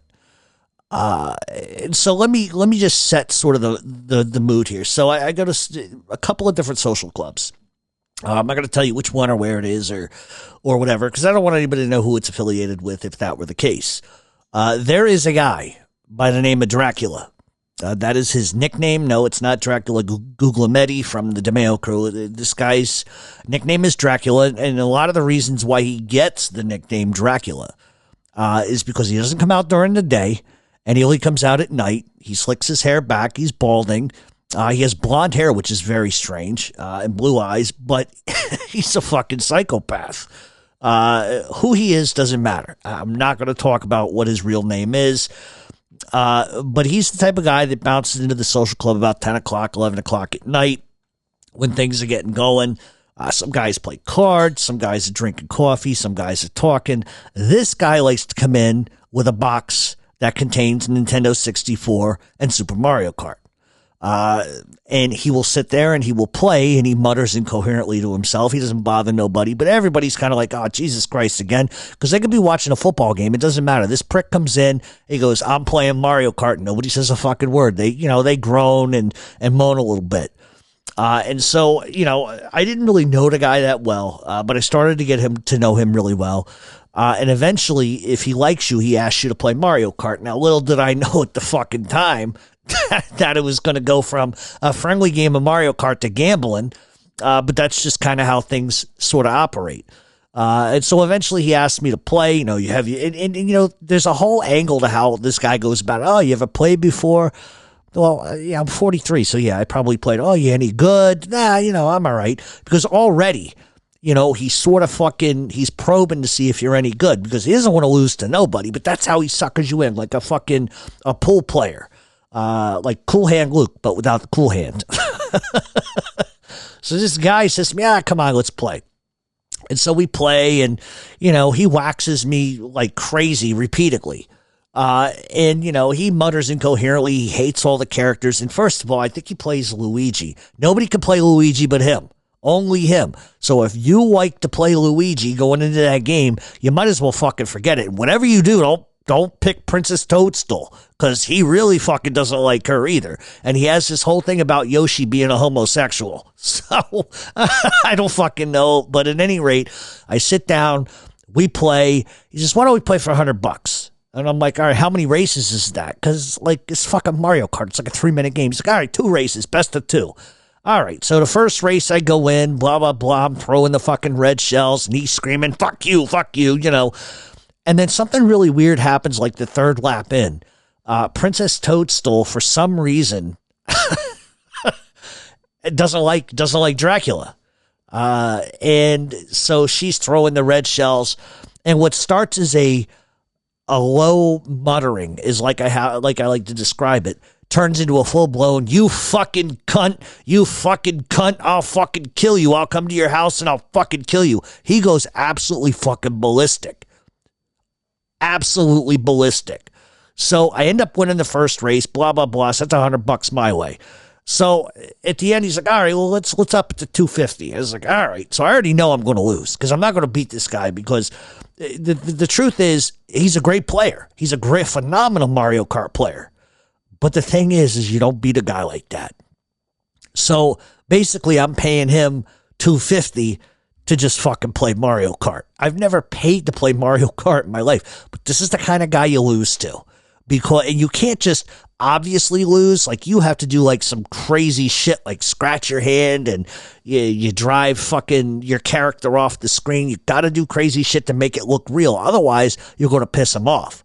So I'm in this thing and I got some guys ribbing me saying, just beat him, fuck him, just beat him and take your money and go. I'm not going to do that because I like to walk out with my legs intact. And this is the kind of guy, he takes Mario Kart very fucking seriously. More serious than anybody I've ever met in my fucking life. Second race comes in, you know, where I come in first at one point, he comes in first at one point, and then we get to the third race, and it's like he's second, I'm third, and so it's very close. So it's basically winner take all, and so he's sitting there, and we take off the fucking checkered, the fucking, you know, when the flag goes up or whatever, and right away, Princess Cuntstool starts throwing red shells at him. Keep in mind, there's only two of us playing, so it's a fucking computer that's doing it. And he is just turning like 3 shades of fucking red, muttering, you fucking cunt. I'll fucking find out who invented this game. I'll fucking kill them and their whole fucking family, these fucking chinks. And he's going crazy. He's just going fucking crazy. And then as the race is progressing, here comes fucking Yoshi, who he calls a cocksucker at the top of his lungs because Yoshi kind of drives past him, kind of does this little wave and then throws a fucking shell at him. So he's in fourth and I'm in first. And I got about a lap and a half to go. I got to fucking lose. And the only way that I'm going to fucking lose is I got to go after Princess Toadstool. Because if I don't, I'm afraid he's A, going to pull out a gun and shoot the screen. And B, I'm afraid he's going to rip the TV out of the fucking wall. So I got to make this look right. So here we go. And he's coming up from behind, throwing shit at me. And I see it coming. And rather than put the green shell behind me, I let him just fucking wax me and go around me. And then for some fucking reason, I don't know, I've never seen this in my life. Princess Toadstool is like on a tear. She's like coming from behind, wax me, wax this guy. And she's charging for him. And I'm like, I cannot let her win. Because then we're going to be tied, and then I'm going to have to play this fuck again, and it's going to be another $250 fucking dollars. No fucking way. He's already screaming and muttering incoherently to himself. So by this time, everybody's kind of gathering around us, poking me, prodding me. Come on, beat him, beat him, beat him. And he's like, he's got nothing. He doesn't know how to do this shit. So now he's beefing with me. I don't want a problem. Because even if I win, and he's like, good game, and he gives me money, I'm never going to live that down. And that's going to be a rib from here to the fucking eternity. And he's never going to let that go. And I can't let this happen. Because then he's going to be like, all right, let's play another one. And I'm going to be out another $1,000. So my whole fucking demeanor at this point is kill everybody, come in third. Kill everybody, come in third. But I can't catch Princess Toadstool to save my fucking life. And he's laughing and he's, you know, all over the fucking road. And all of a sudden she throws a red shell and she hits him. And I went, oh my fucking God, because now you got 3/4 of a lap to go. And unless he gets the fucking stars and makes him haul ass, he's fucked. And he's irate. You fucking cunt, I'll kill your mother. He's just going fucking berserk. So finally, everybody's fucked. I think it was the lightning bolt zapped everybody. So finally, we're all back to normal size. We're hauling ass down the track. And I have a choice because I can overtake him because I got mushrooms. I can overtake him. I can win. I can say, hey, good game. Get my money. Get the fuck out of there and hope he doesn't cripple me in a parking lot. So what I do is I get those 3 roaming red shells and I try to stay away from them and I let off the trigger a little bit and I end up shooting them towards the fucking wall and they bounce back and hit me. And of course he's he's laughing his ass off. And then all of a sudden he goes off the track and I'm like, fuck, here comes the fucking end of the race. So I got one fucking green shell. And listen, you got to aim that motherfucker the right way and you can never get it right. So I aim it and I fire and it hits off of the fucking the embankment to the left and nails Princess Cunt Stool. At the same time that I do that, I get hit by a red shell from Donkey Kong, and this motherfucker goes across the goddamn the line to win the fucking race. And of course he stands up like Rocky, you know, and I'm just like blown away the fact that a late 60-year-old gangster is that into fucking Mario Kart. He doesn't say good race. He doesn't say, hey, you did a good job. The bitch fucked you in the end. He says, I want my money. So I peel the money back and give it to him. And he goes, see, young man, you got to learn. You got to learn how to race. You got to race. You got to be competitive. And I'm like thinking to myself, fuck you, you prick. I could have beat you easily. But then again, I beat him easily. He probably would have put a fucking screwdriver through my prick into the chair. So do not play Mario Kart with gangsters, whatever you fucking do. And I've gotten to know him quite well, and I don't play him no more. The suckers that are new to it, you know, new to the game, think, well, what's this? Mario Kart? Oh, I'll play it, $200. All right. And he just kills him. He just kills him. And for whatever reason, he's got like like when the shell and the star and the shit starts blinking on the screen, this guy has got it timed to a fucking science where he just gets nothing but the fucking lightning bolt, the red shells, and the fucking stars. And of course, every fucking time he passes fucking Princess Toadstool, he screams, fucking cunt, every fucking time. He hates her. And Yoshi, forget it, cocksucker. Every other word is cocksucker towards Yoshi. Look at him. He looks like he's a cocksucker. And I'm not even going to get into what he calls Donkey Kong. I don't want to get in big trouble, but you could just imagine. So that's the story of Mario Kart. But maybe nobody's catching my fucking attention, but this prick did. Some of you may know what I'm talking about. Some of you may not. A lot of people have sent me messages probably in the last week and a half or 2 weeks because there's a piece of shit that is going all over social media, and what he's doing is he's going to Mob Talk Radio, and anybody that comments on my page, he gets their name and he sends them a fucking message.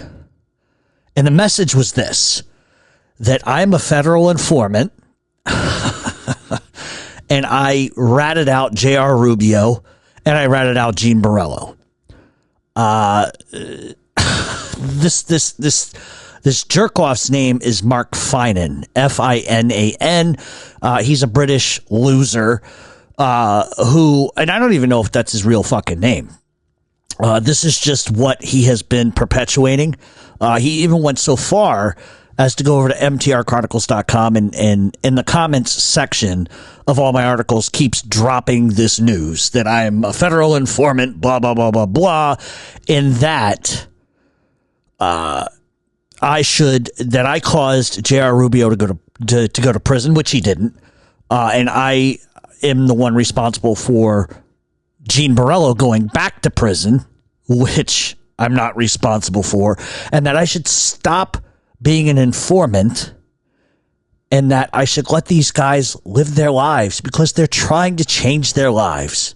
You fucking jerk off.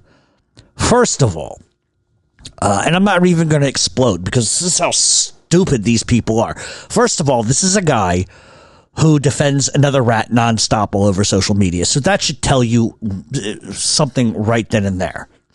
As far as J.R. Rubio goes, and yeah, I wrote notes.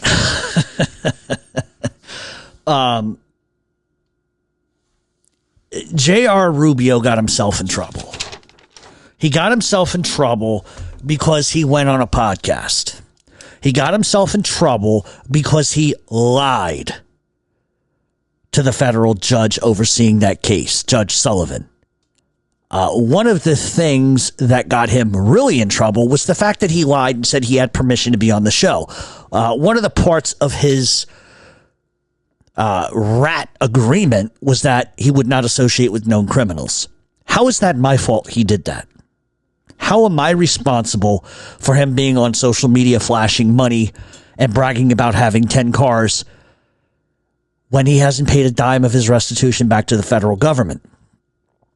Nothing that I said on my show led to this piece of shit getting in trouble. His own mouth got him in trouble. Now, what this idiot who is all over social media saying this doesn't include the whole entire situation.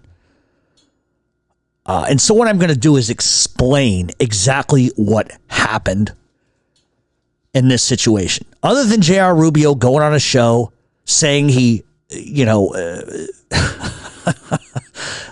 things I get blamed for is if I have that much fucking power, I can control judges. Because you are the same type of piece of shit, loser, jerk off, bottom feeding nothing who probably lives in a fucking porta potty in England, doesn't think about a couple of different things. And we're going to talk about those couple of things before I get onto Gene Borrello. So first of all, J.R. Rubio goes on a podcast and he begins to spew this nonsense how he set somebody up in an arson case. That's a problem, because the minute you say you feel bad because you set somebody up, that means that any conviction that you got as a result of your testimony is now up in the fucking air because of your fucking mouth. And the judge in the case only became aware of what was going on because I believe the New York Post reported it. The New York Post reported that. Had nothing to do with me. I've been telling you that J.R. Rubio is a piece of shit for 3 years. And anything that I posted has been on social media for 3 fucking years. Because when I was at the Joey Merlino trial, I began to get inundated with threats from J.R. Rubio, which were hilarious. But then he was talking specifically about the case. And any time that you are a defendant, or not a defendant, but you are on the prosecution side of things, and you're threatening people while you're taking the stand, then I'm sorry, but the defense needs to know that's going on. Because it impugns this Johnny Do-Gooder, I've changed my life bullshit that he was spewing. And for the record, I posted screenshots from all of that 3 years ago when this was going on. This is nothing new. Secondary to that, there were screenshots that were given to the defense attorneys in this case. Because I'm going to help my friends. That's the bottom line. This guy is talking about details of the case while he's testifying. And I know on record that he had a phone in prison because one of his little cellies, not even a cellie, but somebody that was doing time, that was just on the same tier he was, and the guy that told me isn't a rat, they saw Rubio with the cell phone. Everything went back to Rubio, so it's not like somebody magically pretended to be Rubio and said all of these stupid fucking things, but I did the right thing. I gave it to the defense. Because that's what you do. Because it makes him look as if he really is a piece of shit. Now, when I put these on social media, the feds were paying attention and everybody else was. That's just the way it works. So I got contacted by the Las Vegas Parole Department asking a lot of questions about the stuff that was posted on social media. Rubio was being violated for 3 predicates on his agreement, associating with known criminals, associating with felons, gambling. That was all against everything he was told he could not do. And he admitted these things by posting on his Instagram account and using his own mouth to do it. So his indictment, or the charges, they weren't even brought by the FBI, you fucking clown. The charges were brought by the parole department because Judge Sullivan was fucking irate that this dipshit was saying the stuff that he did.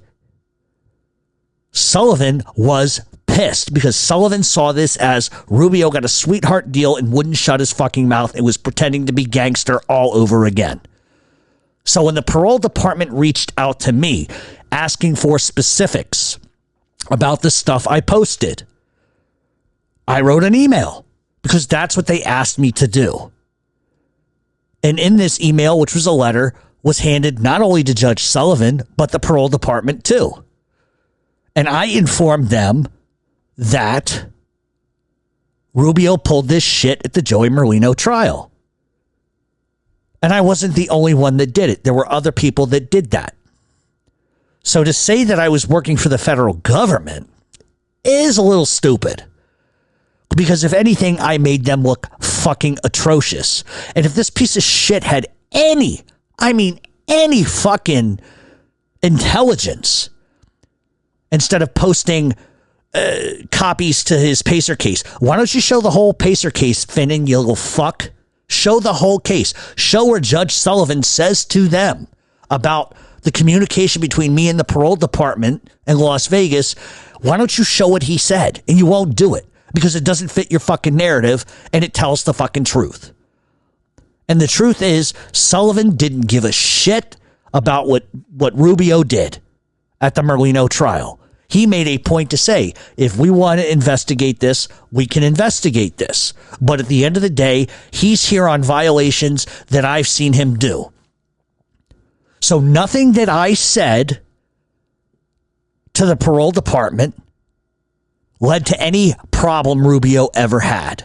And in fact, if this Finnan fuck was so calculating and so smart, why doesn't he play the transcript of the hearing, the audio hearing, where Rubio for 40 minutes tells the judge I'm in the mafia. He says that I'm Joey Merlino's associate. Want to further that? Let's go to the Philadelphia fucking indictment. Why am I being mentioned nonstop in that too? So is everything my fucking fault? Sullivan didn't give a shit what I had to say. Sullivan didn't give a shit what anybody else had to say. It had nothing to do with what happened to him. In fact, Rubio didn't even end up in fucking jail. He got 3 years of fucking house. He got like 6 months of house arrest and 3 more years added to his probation because of what he did on that podcast, not because of what I said. You fucking idiot. So stop running around and telling people I work for the federal government and I fucking informed on J.R. Rubio. Because there was nothing in that case that even has anything remotely to do with me. And if you want to take it a step further, why don't we talk about guys who have been sentenced and who asked me to write a letter for them saying that they're good people at the end of the day, they've made mistakes. We don't want to talk about that, do we? You fucking idiot piece of shit, nothing. Meanwhile, he's best friends with a fucking another rat and he does his bidding. That's the truth. And I'm going to go into Borrello for a minute and then I'm going to wrap this all up, you jerk off. So Gene Borrello gets in trouble because Gene Borrello called his ex-girlfriend, wanted a picture. She said no. Then he threatened to hurt her, threatened to beat up her fucking kill her husband, and then beat up her elderly father. Then the dipshit goes to her fucking house and is caught on camera. What the fuck does that have to do with me? Did I force that fucking nutty, stupid fuck who has donkey lips to go to somebody's house after he makes a threat? Am I the fucking idiot who told him to go on a podcast? Am I the fucking idiot that told him to commit crimes? That's my fault? Gene Borrello admitted to violations number 2, number 3, and number 4. Since this fucking jerk-off clown fucking half a fucking wannabe British bucktooth, big-eared, inbred fuck doesn't want to tell you is that he violated and then admitted to violating 3 terms of his agreement and his supervision. Number 2, the defendant shall not commit another federal, local, or state crime. He admitted to doing that. The defendant shall not communicate or interact with someone that he knows is engaged in criminal activity. Number 4, the defendant shall not associate in any way with members of organized crime. For those actions, he was sentenced to 4 months in prison. He's in Brooklyn, MDC.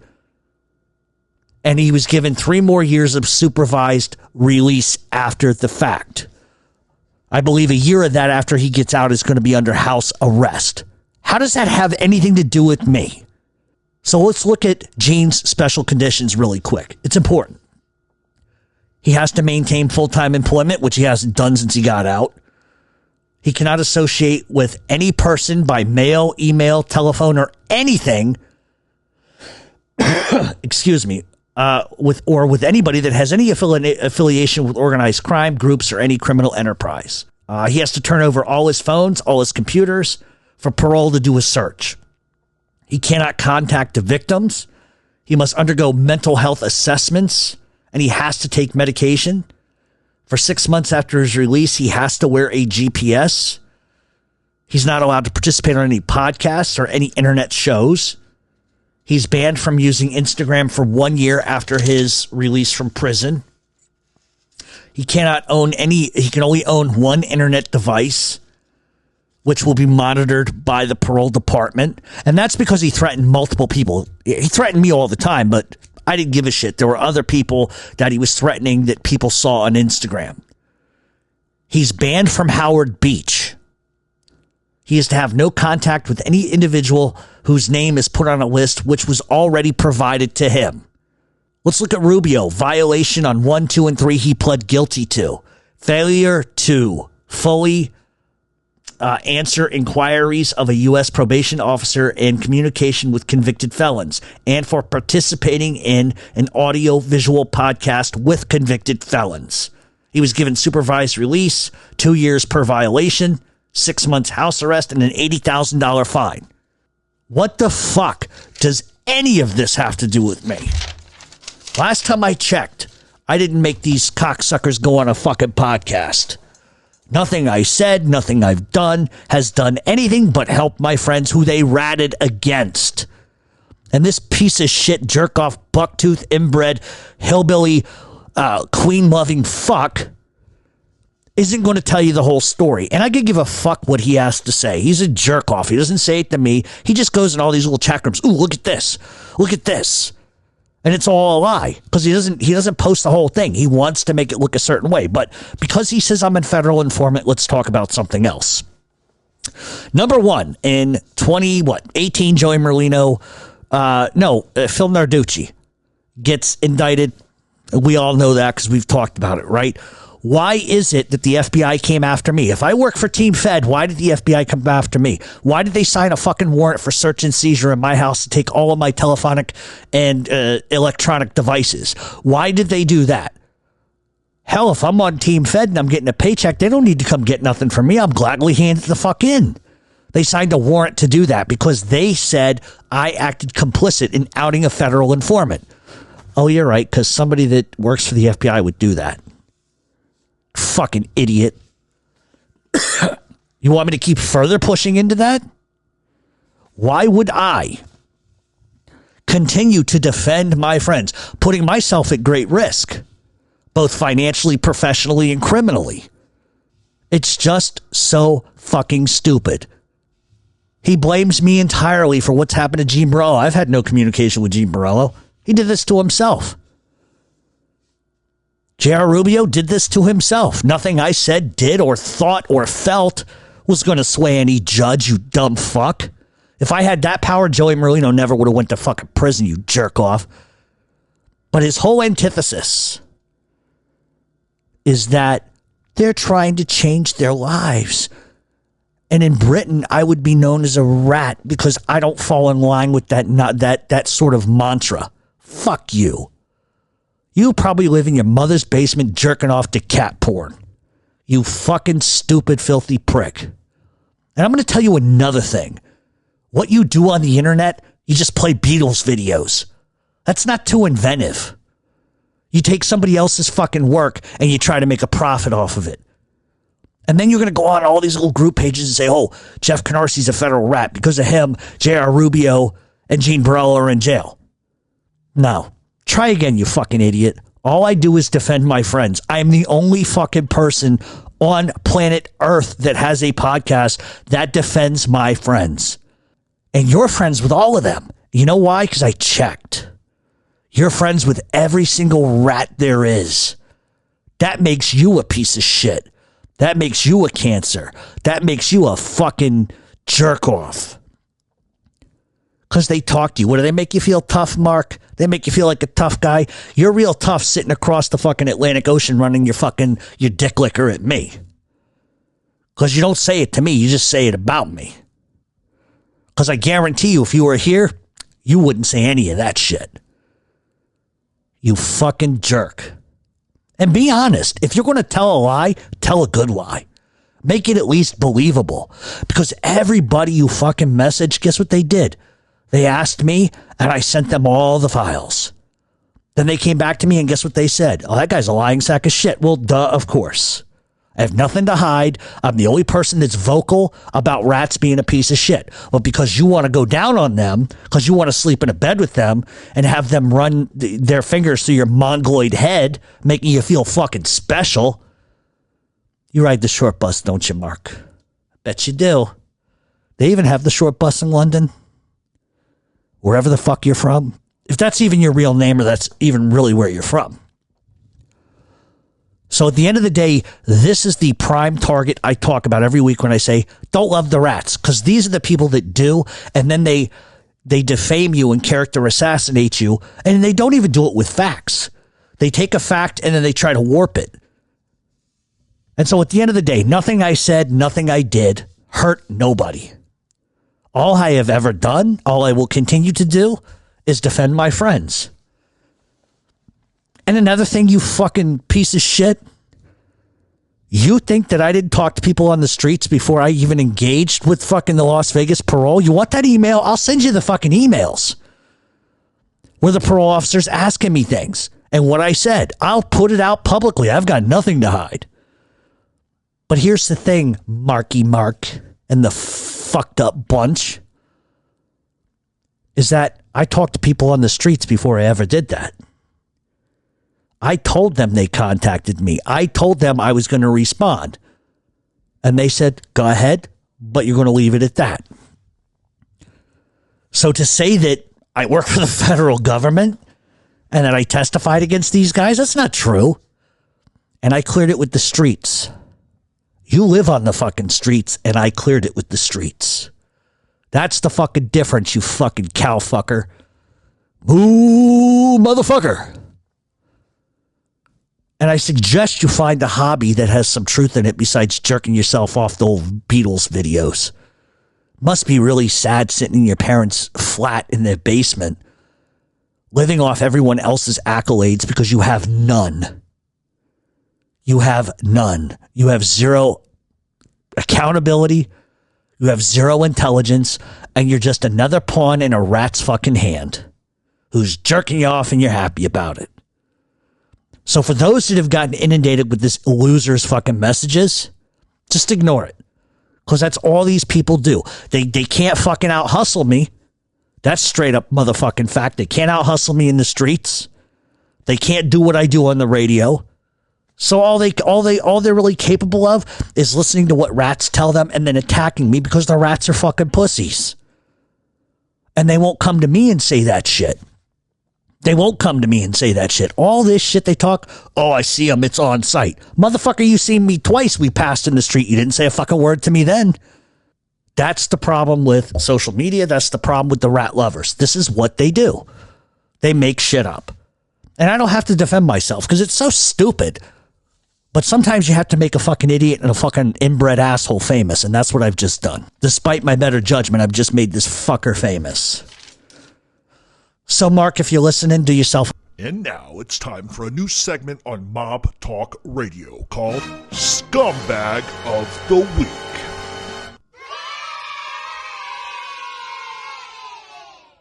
Now, if you're unfamiliar with this fucking segment, usually I pick somebody that's really rubbing me the wrong way.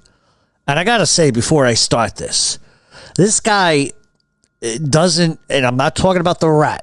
I'm talking about the host. The host doesn't really rub me totally the wrong way. Part of the problem is that anytime you're going to get, and I'm not going to tell you who the guy is as far as like who's hosting the shit show here. But anytime you go, and first of all, let me say that there is a website this guy owns that they do good work. I'd be the first to tell you they do great work. They know what they're talking about most of the time. But yesterday, this comes across my desk. Somebody calls me and says, you got to listen to this. And I was surprised. I was surprised that they're actually going to do this. But then I'm shocked as who his guest is. Is it shocking? No. Because in reality, when you do a podcast, you're not going to get Joey the Hitman on your fucking show. It's just not going to happen. The only alternative you have is to get a fucking low-life crumb pigeon rat fuck. And that's what he does. But there's a couple of things, just a couple of things, that rub me the wrong way. Now, listen, if you're going to get into this genre, I get it. You're going to look for listeners. You're trying to get your show jump-started. You're going to do what you got to do. But at some point, the things that come out of your mouth, first of all, are going to tell you everything, going to tell your audience about who you are to begin with. That's number one.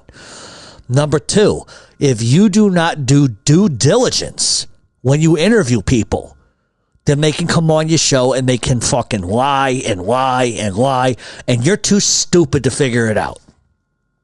So now, coming out the gate, you're going to have an association that you interview nothing but rats. That's number one. How is anybody going to take you seriously at that point? Number two, if you don't do your due diligence, then you're allowing yourself not only to be used, but now you're lying for a rat. And nobody's going to take you seriously. It's one thing if you come out of the gate, right? And let's say you're just talking about the mafia. If you present yourself in a way where you're covering the history like I do, then you turn around like 6 months in and have a rat, everybody's going to say, wait a minute, I thought you stood for this, that, and the third. And I'm not saying that I'm any better than anybody else, so don't, and I'm not knocking the guy personally. But I want to play a couple of clips. The first one is just going to set the tone. And then I'm going to talk about it, and then we'll go to another clip, and then I'm going to go off. Hold on. Episode. Besides it being our first episode, we also have a very special guest, Mr. John Panisi. How are you today? I'm doing all right. I'm happy to be your first one. Yeah, no, it's an honor. I wouldn't have anyone else. It's an honor you wouldn't have anybody else. There is no honor in that. Now, John Panisi is a rat bastard. Everybody knows it. I don't know a lot about John Panisi other than to tell you that he has said a lot of things about Philadelphia, which is A, inaccurate, B, not true. And there are a bunch of things that he has said, and I'm going to give you a good reference point to this. One of the stories or one of the narratives that this guy likes to tell is that guys were going to whack him, so it was either get whacked or do something about it. The problem is he was talking to the feds way before any of that happened, and he doesn't acknowledge that. Now, there is somebody who can talk more specifically about John Panisi and his bullshit. I'm only talking about this particular show. First of all, the guy that's hosting the show has never done a podcast, and this is the first thing he does. The second issue that I have with it is you're going to say, oh, it's an honor. I wouldn't have anybody else. You wouldn't? You are talking to a fucking rat. A rat. You have lost all credibility out the fucking gate from day one. You got no personality. That's number two. And I'm not knocking the guy. He's got to listen. What anybody wants to do for their own show is their own business. He is just following the same fucking model that everybody else does. I'm the only one that goes the reverse of that. I refuse to indulge it. I refuse to talk to them, and I will bash the fuck out of them any chance I get. That's just me. I don't expect anybody to do what I do because they ain't got the balls to do it. That's number one. But you come out of the gate with it's an honor. This guy's a fucking scumbag, rat lion piece of shit. And you want people to take you seriously? The first time out of the gate, that's what you do? Well, this will put me on a map. I'll bring in John Penis Face. He'll get me clicks. It just amazes me because the site that this guy runs, they write good articles. But now he's shown his cards. He don't know nothing about the fucking streets. He's just regurgitating what he hears everywhere else. And that's the thing. You have a lot of people out there that write. If you're a journalist, you write articles. All right, whatever. You can have your opinion that's opposite of mine. I don't really give a fuck. But when you're going to try to pretend that you know the streets, you know the ins and outs, you know how everything works, and then you put this penis breath on your fucking show first day out, who lies, who just lies. And nobody's really calling out John Panisi because there's one or two people that I know of that are, and they're doing a great job doing it, and it's just going to get better. And I'm not here to dog John Panisi because I could give a fuck less. He should step in front of a truck and get run over and get a cactus rammed up his ass at 100 miles an hour. That's what I think about him. He's a punk and a bitch and a coward. And I'll say it to him. People will say, oh, no, you won't. Why wouldn't I? What's he going to do? Is he going to blow his spooky mafia breath on me or something? And it's not even really that I took umbrance with John Panisi being on a show. Rats can go wherever they want, do whatever they want. Anybody who's starting a podcast can do whatever they want. That's their lifestyle. That's what they like, they believe in. But now you can't take the guy seriously because that's what you're going to do. He thinks having this guy on is going to give him credibility. Credibility begins with you, my friend. And it wasn't just that. There was something else that they discussed that really pissed me off. Let me cue this up. Sorry, I don't mean to cut you off. But Joey Merlino in Philadelphia, some people call him the Instagram Don. Because apparently he's on there. He's on there, he's active, and he loves it. He's taking pictures with everyone. He has his restaurant in Florida. What do you say to that? You know, mobsters having Instagram pages, and what do you say to that? I mean, I never in that life, I didn't have no social media, nothing, and believed that was the way it should be. And it's funny that you bring that up. There's this kid, this Peter Pan Tuccio, who's in trouble with this awesome case. Yep. I introduced him to Joey Merlino one night. Really? And how people are asking, like, how did he get to Joey Merlino, and how did he, you know how? That night, he DMs a boss of a crime. Think about this, what you're saying. Here's a young punk kid in the street, right?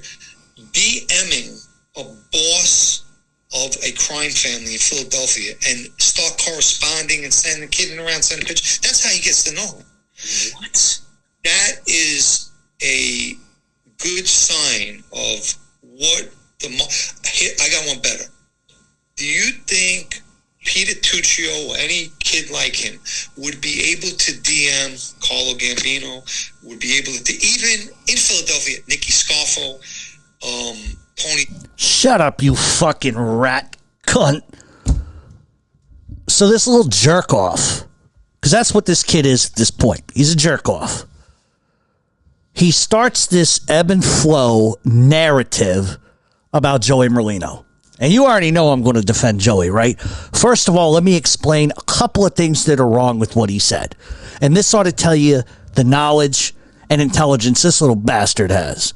Number one, Joey Merlino ain't had that fucking restaurant in about 5 years, you little dumb fuck. If you knew anything, you'd have known that. What, you don't follow the news? You don't follow the trials? So that's number one. So now that tells me he has no street intuition whatsoever and has no idea what the fuck he's talking about. That's number one. Number two, Joey Merlino is under house arrest, home confinement until his sentencing ends in July. Did you know that one of the precepts of his getting out is that he can't have internet access and all of this kind of shit? Are you smart enough to actually go in and look at the motherfucking sentencing report? No. So instead, you go off something you think you know that isn't fucking true. There is no active fucking Instagram account under Joey Merlino's name. There's a lot of fake accounts, obviously. But he can't have one. And this little shit should know better. And that's my thing. This kid doesn't know what he's talking about. Now, as far as Pete Tuccio goes, I'm not going to get into him. I don't know how they fucking met, but I doubt it was over fucking Instagram. Because people knew people. Because Pete Tuccio's uncle's a made guy, he's a tough guy, whatever the case may be. They, from what I understand, met through that. Whether Pete Tuccio's Pete Tuccio never came off as a jerk off to me. Quiet, nice, respectful. Never came off as a piece of shit to me. So I don't really know what the fuck John Penis Breath is talking about, but it's not accurate and it's not true. Then they make this reference of, do you think that he could DM Carlo Gambino? So let's talk about the fucking past versus the future. The same fucking thing. You cannot compare Joey Merlino to Carlo Gambino.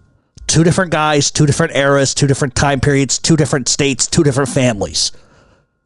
What pisses me off is this little asshole who thinks he knows fucking everything basically just lied.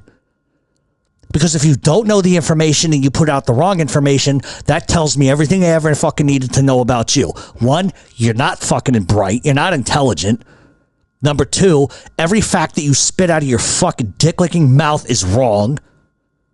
And number three, you're showing how ignorant you are, and you shouldn't be running any kind of mafia website. At least if you're going to cover something, cover it with the truth. Oh, but no, that's right. It's an honor for you to have Penis Face on your show, who lied nonstop throughout the fucking show about Joey Merlino and all of these other people. It's just ridiculous. And that's the thing. If I'm going to have a guest on my show, guess what? I don't want them coming on my show and them having 80 skeletons in their closet making me look like a fucking dope. But that's why I don't have rats on my show. That's why anybody I talk to, that comes to me and says, oh, I was this, I was that in the street. Well, I find out whether they're informants or not. If they're not, then I look at their story. And if it's good enough for me, all right. But the one thing that I have never done on this show, and I will never fucking do, is just bullshit you. Never come out and just go, well, this, that, and the third, and not know what I'm fucking talking about. And if I fuck something up, I'm the first person to come along and say, guess what, guys, fucked up. Here's the reality of it. If you're going to do a fucking podcast and you're going to talk about somebody that I fucking know, and if you're going to talk about anybody in general, know what the fuck you're talking about, you little shit. And it's stupid. Everything he said is stupid. It doesn't hurt nobody's feelings. It rubs me the wrong way because don't pretend to be a fucking podcaster. Don't pretend to be a journalist. Don't pretend to know the fucking streets.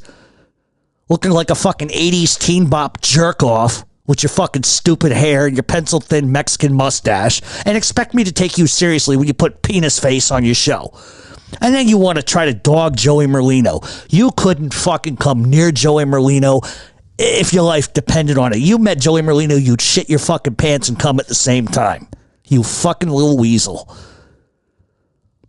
And my beef isn't with a guy. Listen, you want to have a rat on your fucking show, by all means have a fucking rat on your show. I don't give a fuck. But tell the goddamn truth. I can't control Penis Face. He's just going to lie. That's what rats do. And I can't control what anybody new to the genre is going to do. But get your goddamn facts straight. And I'm going to tell you another secret. This little shitbag weasel came to me. Not Panisi, the fucker hosting, came to me and asked me who's in charge of what in Philly. And I says, I don't know what the fuck you're talking about. So how much fucking street credibility, how much information could he know if he's coming to me? Because he can't figure it out for himself. Jerk off. Complete jerk off. And that kind of shit pisses me off. Just get the story right. That's all I ask. And don't insert lies. It takes 3 seconds, 4 seconds, 5 seconds, fucking 3 hours to look up information and make sure you're accurate. But he's so horny to have a rat on his fucking show that he bypasses what the truth is. Not a single one of these cocksuckers ever asks a rat a tough question. Instead, it's, ooh, he was in the mafia. I like him. Fanboy, nothing other than that. Fanboy, jerk-off, cocksucking rat lover. That's what he is. I'm just going to say it how it is. I get sick of it. It just doesn't stop. None of this shit ever fucking stops. But like I said, because I don't want nobody taking words from my mouth and distorting the reality of that. You're entitled to do whatever you fucking want in this world. But what you're not entitled to do is lie. And that's what he did. And it just fucking... it just makes me fucking sick to my stomach. All right, so all that being said, we are going to go to... for a new segment on Mob Talk Radio called Scumbag of the Week.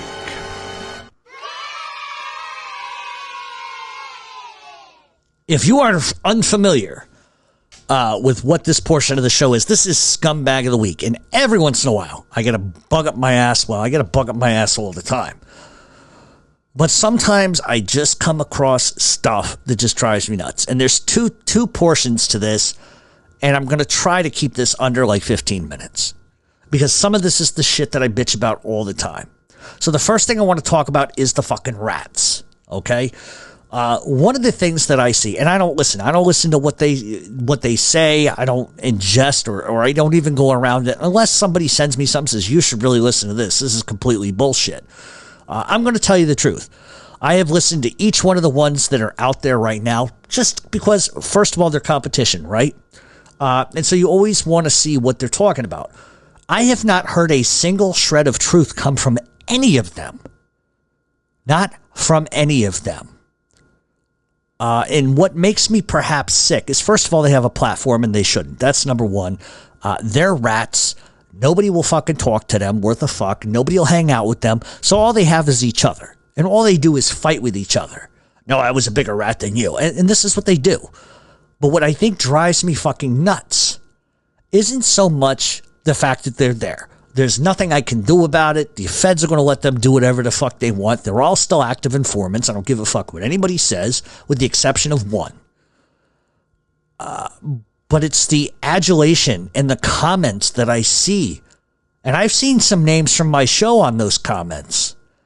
And, you know, if you want to listen to them, listen, I've said it before. I don't give a fuck. Listen to whatever you want. But when you treat them like they're kings, what the fuck is wrong with you? What the fuck is wrong with anybody that looks up to these people? These aren't good people. They're rats. They're tattletales. They're junkies. They're jerk-offs. And you think that you're being, and I get it from a certain standpoint, especially if you've never been around street guys in your life. One, you're entertained by the stories. That's fine, because that's what it is. It's entertainment, because they're lying. They're lies. But you're believing the lies. And then you're perpetuating this whole, hey, I'm talking to a gangster. He said hi to me, so I'm cool with a gangster. You're cool with a guy that can't walk in Brooklyn, can't walk in Ozone Park, can't walk in South Philadelphia, can't walk in Jersey.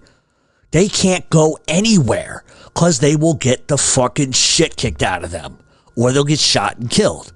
It happened to Gene Morello. You saw how he got chased out of fucking Queens real quick. And so that's my thing. It's easy for these pricks to sit in whatever location. And that's the funny thing is everybody knows where they're at. Panisi's out on Long Island. Everybody knows where he lives. He's not hot. You know, he thinks he's hiding, but he's not. You know, Borello, everybody knows he's locked up now, and they know where he's locked up, and he's locked up in a fucking wing that'll protect him because he already got a couple of things done to him. The other one says, oh, I go to fucking my old neighborhood all the time. You don't. And if you do, you take bodyguards with you. And so that's my point is and the other thing too about these guys is they always talk about people that are fucking dead. Because dead people cannot defend themselves. Dead people can't say, no, that's not the way it happened. You got Jimmy Calandra now calling A-Light out for being a fucking liar all over social media. There's been plenty of us that told you for years John A-Light was a liar, but nobody wants to believe it because they think he's cool. And I feel bad for people because here's the reality. You go and you want to hang out with them, you want to be friends with them, then you can't turn around and be friends with other people because that's going to put an asterisk on you. You can't do it. They're fucking scumbags. They're liars. They don't do their own dirty work. They bully everybody online who disagrees with them. The only one that I've seen that hasn't done shit like that is Michael Francis. He's a fucking rat too. It is the year of the fucking rat, and it's got to end. At some point, somebody's got to do something about it. Because if this was 1970, 1960, 1980, they'd be killed. And they wouldn't have a fucking platform. How many of these guys do you think still owe the government money, who are collecting money from you, donating money to them so they could stick it up their nose, their ass, or whatever it is they do with it, and they're not paying back the government fines? They're not paying their restitution to their victims. Isn't there a problem with that? Now you know why I have a beef with the fucking FBI. Persiano's been doing it. Well, he's not going online, but I'm getting threats from people now of, you should stop talking about him or else. You know what? Fuck you, Anthony, you cross-eyed junkie, coke snorting fuck. You're a fucking bottomless pit of fucking scum, shit-sucking fuck. And that's the thing. And I've said this on my show, and then I'm going to get to my second part of my fucking little rant here, is that I have said this repeatedly on my show. I have let it out. They all want to debate. I'll bring my court files, and we'll debate facts with their nonsense. They're not going to fucking do it. They refuse to do it because they don't want to make themselves look like they're lying. They don't want to make themselves look stupid. And that's another thing. They sit there and they tell their little fans, oh, that Jeff Canarsie guy, you'd never say that shit to me. Here I am saying it. I've said it to all of your faces for the most part. You've done nothing. So what's your excuse? What's your excuse for not doing it? Oh, it's good for ratings because I'll destroy you and nobody will ever listen to you again. And I turn down all kinds of opportunities to go on other people's shows. I don't do it because it doesn't serve a purpose. Because everybody wants me to start digging on the fucking rats. And that's just not my thing. I'm a little deeper than that. And I do have a show I am going on probably in the next week. I don't know when that's going to be released, but it's going to be a good one. I'm going to talk about the streets. And so that's my thing. So for all the fucking little jerk-offs out there that say, oh, he'd never... Here I am saying it. Here I am saying it. They won't have nothing to do with me because they know what I'll do. And they don't want their public persona to take a dent. All right, so the second part of this, and then I'm going to shut up, is I'm sick and fucking tired of Dave Schratweiser.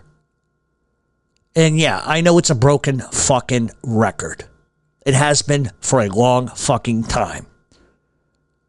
And yeah, I could pick on a bunch of other people. But let me just get this point across. I see everybody going and flocking to his site like he knows what's going on down in South Philadelphia. And let me tell you the truth. The secret is he doesn't. Okay? He won an Emmy for what I have no fucking idea. Maybe it was peeking through people's windows because that's what he likes to fucking do. But for the last year, I've or at least the last 6 months, I've laid off of the fucking prick as a favor to somebody else. Lay off of him, and that's what I did. But when I start seeing a guy lie knowing he's lying, and then he doesn't really tell the whole story, and what it does is it's salacious, right? So if I said to you, on the show this week, we have breaking news about South Philadelphia. So-and-so hasn't been seen in 2 weeks. It leads you to probably believe, somebody's ratting. And so let me give you just sort of a rundown really quick. Number one, he hid in the bushes when Phil Narducci was getting arrested. He wants to be friends with all of these guys. Says, I'm tight with guys on the streets. If he was, why didn't he tip Phil off? That's number one. Okay. Number two, he fucking peeked over the fucking fence at Joe Lagambi, who was sunning himself on the back porch. Then he takes a video of Joe Lagambi through the crack of a door, sitting there reading the morning newspaper. Who does that? Okay. Then with Stephen Sharkey, there was a discussion or Stephen Sharkey got out of, jail early and ended up having to go back. And a lot of it had to do with the fact that he still owed time for, I think it was a DUI or a DWI, something like that. And Dave Schratweiser put it out, the streets are talking because Sharkey got out of jail early and all of this nonsense. And he basically called the guy a fucking rat without saying it. First of all, nobody on the streets was talking about it. And two, Stephen Sharkey reads this, gets fucking irate, and says, nobody should be talking about this. And let me tell you why. A, B, C, D, E, F, G. All facts, court stuff. Does Dave apologize? No, he says, why don't you come on the show and talk about it? Fuck you, Dave, you fat Irish prick. You're not Irish, you're a Nazi, really. Schratweiser, it's got to be a Nazi Germany name, Nazi. But that's my thing, right? And so we move forward to the other day. And I don't want to get into all of it, and I'm not going to get into it, but somebody in South Philadelphia, and I'm not going to tell you his name, he's 71 years old, he's got a couple of years left on his sentence, ends up at Brooklyn MCC, whatever the case. Dave is so stupid that he doesn't understand why people go from one prison to another. But he also knows that he can make it salacious by saying nobody's given a reason why he's been moved. And knowing that there's turmoil in Philadelphia right now with people telling on each other and all that fucking shit, he just basically put it out that this guy could be talking without even saying it. Because he's so desperate for one of these guys to look at him. What's the matter, Dave? Is the Joey Merlino poster on your wall starting to crinkle from all the stains of you licking it? Is that what your problem is, you prick? And that's my thing. The fact that he doesn't understand why guys get transferred from one prison to another, sometimes because they're getting close to their out date, sometimes they need porters at certain prisons, or they just need to move guys around, and guys will go to Brooklyn and they'll move on to wherever else they're going to go. Instead of just saying that nobody officially has commented, but the likelihood is probably because ABC. He's not a stupid, he's a jerk off, but he's not stupid. But he does shit like this to start fucking gossip. And that makes him a piece of shit in my book. He's a coward. He's a fat Irish prick and a Nazi prick too. He's just a scumbag on every level. And I never, ever, ever, ever would have gone at this guy except for he said, I sell bullshit, they tell the truth. Dave, you haven't told the truth in your life about anything. Why don't you stick to your fucking African-American gang murders down there and your big brother, big sister bullshit that you do, and let the real boys deal with the real shit. Because it's not just misreporting intentionally. He's also telling another reporter based in Michigan lies, outright fucking lies. Him and Anastasia both. And I don't want to get into it, but I'm just telling you. Whatever you take in, even from me, whatever you take in, research. I'm never going to lie to you, but do I make mistakes? 100% of the time I do. Well, I don't make mistakes 100% of the time, but I do make mistakes. And when I do, I correct it. And no, I'm not the spokesman for the South Philadelphia Mafia. I'm not a spokesman for anybody but fucking me. But when I tell you that there are people they talk about that are good fucking people, good human beings, stand up fucking guys, would give you the shirt off their backs if you needed it.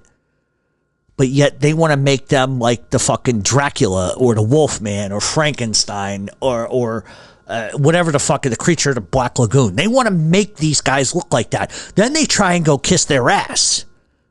And that's the biggest fucking weird thing that I've ever experienced is they say lies and then they get like little boners from mob guys.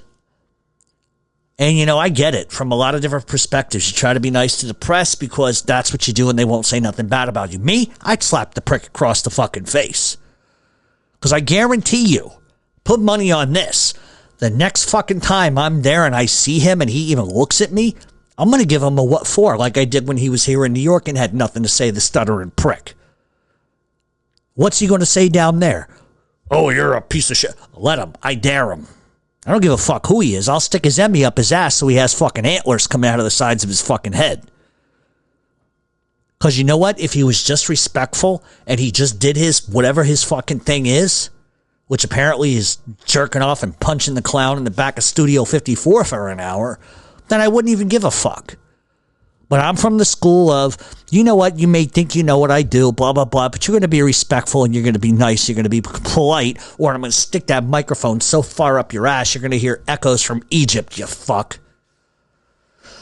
And that's the last time I'm talking about this jerk-off.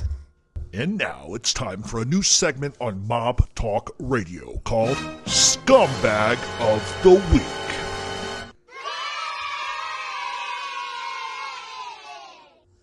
If you are unfamiliar with this segment is all about shit that pisses me off.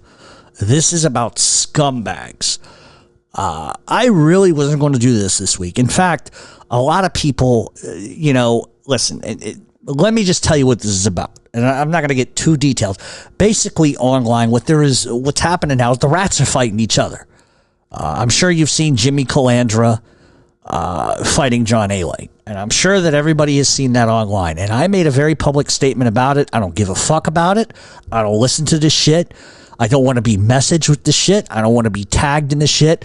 because I don't fucking care. And I really don't care. And so, like I said earlier in the show, when people messaged me, I wasn't talking about anybody who did, because some of you probably just didn't even see that I posted. I didn't want to get involved in it because it's nonsense. And here's the thing. I don't care. I don't listen to it, but I have in the last few days because somebody sent me some stuff, says you might want to look at this. I'm not trying to get involved in this. I don't give a fuck about this. I just want to make a couple of points. Okay. Number one, you have two rats fighting each other really at the end of the day over a couple of different things. Jimmy Calandra claims that people are jealous because Sammy the Bull Gravano talked to him and nobody else. I get it. I understand it. Each and every single one of these people are rats. They're liars. They think and they want you to believe they have the biggest dick in the schoolyard. And the truth is, not a single fucking one of them, with the exception of Sammy Gravano, and I'm not even going to get into him, that piece of shit, but with the exception of him, all of these guys here, Larry Mazza, they're all jerk-offs. They were nothing. Well, Larry Mazza killed some people. Let's be honest about that. But they're all bullshitters. They're all lying to you. And where I sort of draw the line with this is I don't give a fuck what the perspective of John A-Light is. I don't give a fuck what the perspective of Jimmy Calandra is, because both of them lie. Both of them are, for all intent and purposes, informants. And that's the truth of it, right? So what I see going online, and this is what blows my fucking mind. For 5 years, I took him on, right? But it takes Jimmy Calandra to say three things, and people all of a sudden open their fucking eyes. And they start seeing it for what it is. And to me, that's fucking amazing, because they're taking another rat's word for it. And I'm not saying Jimmy Calandra is lying, but Jimmy Calandra is a liar. Jimmy Calandra is a lot of things. And I've never badmouthed the guy in my life, but it hasn't stopped him from threatening to beat me on sight when he was getting along with the rat group. It hasn't stopped him from doing things that I've heard about, which I'm not going to talk about on this show, that he's done that is pretty fucking reprehensible. And so they can fight each other all day long. I really don't care. I get nothing out of it. And now I'm seeing on Facebook all of these group posts, what was the biggest war in the mafia, the podcast war of 2021. Where the fuck were you people when I was doing this shit 5 years ago? Where were you people when Chris Casparosa, who launched a website about this with detailed information, where were you then? Instead, what half of you did, and I'm not talking about my listeners, I'm talking about the jerk-offs on social media, how come you guys didn't step forward then? Because the things that you said about Chris Casparosa, the way you attacked him, the way you attacked Angel Gotti, the way you attacked me, when all we were doing was putting out the truth, where is the enlightenment then? No, instead you attacked Chris's family. You attacked him personally. You attacked anything that you could. Called him fucking horrible names. Said things about him. And listen, I don't even like Chris Casparosa. I don't like the guy. I don't like him. I never have. I never will. We're two different people. We think two different ways. And that's okay, because you can dislike somebody and not trash them at the same time. And that's the God's honest truth. But nobody has stepped up and said, gee, Chris, we said horrible things about you. You were right. It took a fucking rat to fucking post the website. It took a fucking rat for you to tell some truths about another rat for you to fucking believe it. You people jumped on me all over social media, called me fucking names, harassed my fucking family, harassed my fucking friends, because I was speaking the fucking truth. And all it took was a rat for him to regurgitate the same speaking points that myself, Angel Gotti, and fucking Chris Casparosa had been telling you for fucking 4 years. And that's my point. And that's what's fucking wrong with society.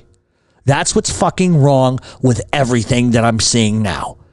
Because it's not just like wannabes. Then you have fictionalized characters who never were involved in the streets, who I have screenshots of saying, well, I wasn't in the streets in the mafia. I knew people, but I never did anything with them. So then how can you justifiably sit on a fucking podcast that isn't going nowhere and say that you were when you weren't? That's the shit I'm talking about. And I personally don't give a fuck what anybody does or what they say. And this is why I don't get involved in it, because there are people that are trying to drag me into this. I don't give a fuck. You have two rats that are arguing with each other on who's got the biggest dick, who was the toughest guy, who was the guy that sold drugs, who was the guy that murdered this one or murdered that one. Who gives a fuck? They ratted. One rat is not worse than another rat. A rat is a rat is a rat. And I'm sorry if Jimmy Calandra doesn't like me. I could give a fuck. Because reality is, this comes down to one fucking thing. They all want to fucking make money. They all want to tell their nonsense and their fucking lies. And they all want you to donate money to their cause. And that's fine if you want to do it. But don't believe either side, because they're both full of shit. They're both pariahs. They're both cancers. They're both rats. They're all rats. And to watch them fight over each other and about each other over the stupidest shit is ridiculous. And the fact that I even had to spend time on this, or I even did, and this is the reason why I'm even bringing this up. I don't give a fuck. To me, one isn't telling the truth over the other. They're both lying sack of shit. They were both nothing in the streets. Nothing. And that's my point. And I shouldn't have to come out and say, I really don't want to hear about this shit. I really don't give a fuck. But I'm trying to reach my listeners to just show you something. These two idiots were like best buddies when they went to Ohio. And there is some salacious shit that I know about, that a couple other people know about, of some shit that went down in Ohio where the police got involved and there was a mentally handicapped woman involved. And I'm not going to say who did what or who alleged to do what. I'm just telling you the facts. That the cops came to a hotel room with something that allegedly happened or was going to happen with a mentally handicapped woman. So from my perspective, these two could jerk each other off 1 minute and fight the next. I really don't care. What I deal with and what I do on my show is street shit, street credibility, street truth, honesty, facts. Not delusions of, I'm not even fucking Italian and I had a crew of 100. Now, fuck if you did. I grew up in Bensonhurst. I knew A, B, C, D. I don't give a fuck if you know Jesus. Don't make you a gangster, because you weren't a gangster. And that's not to impugn or say that people aren't tough, because there's tough people that even are rats. That's the truth. There's tough guys, but they're rats. And so when I say things like, I don't give a fuck, I don't want to know, I don't want to be involved in it. I did this shit for 5 fucking years. I'm the only one that took them on. The only one. Like I said, along with Chris Casparosa, he did it himself. And Angel Gotti defended her family like she should. But nobody gives me any fucking credit, and that's not what I'm looking for here. Nobody gave Chris any credit or Angel any credit. Instead, they jumped on them. They went out, like my buddy Daryl said, they bought that dumb fuck's book. And then they started attacking me personally, Chris personally, and Angel personally.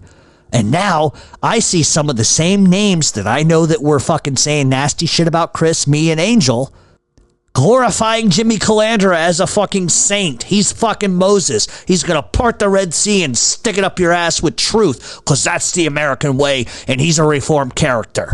Fuck out of here. The reality is this. I don't care. Don't tag me in it. I don't want to be a part of it. Let them fucking jerk each other off and kill each other.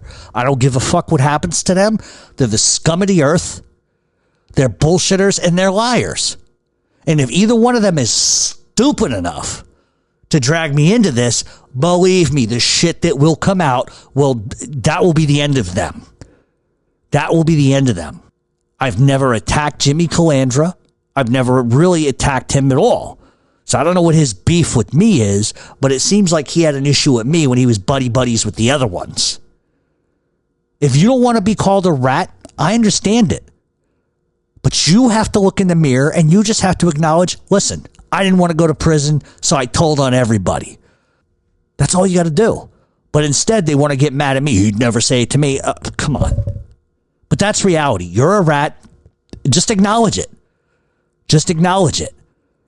Do I appreciate that he's telling what I think his version of his truth is? Sure, absolutely. Tell your version of your truth. But what you can't do is tell your version of the truth and skip over the horrible, awful shit that you did. Because that's reality. It's easy to point the finger and say, wife beater this, wife beater that, when you killed a woman in a home invasion.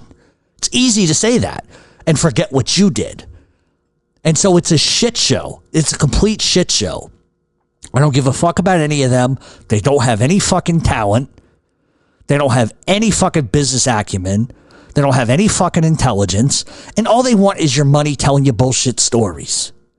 And I can appreciate a guy like Jimmy Calandra trying to do whatever he's got to do business-wise. I get it. But don't forget, you're a fucking rat. Just don't forget. But what's amazing to me is there seems to be a different level of fucking rats on social media.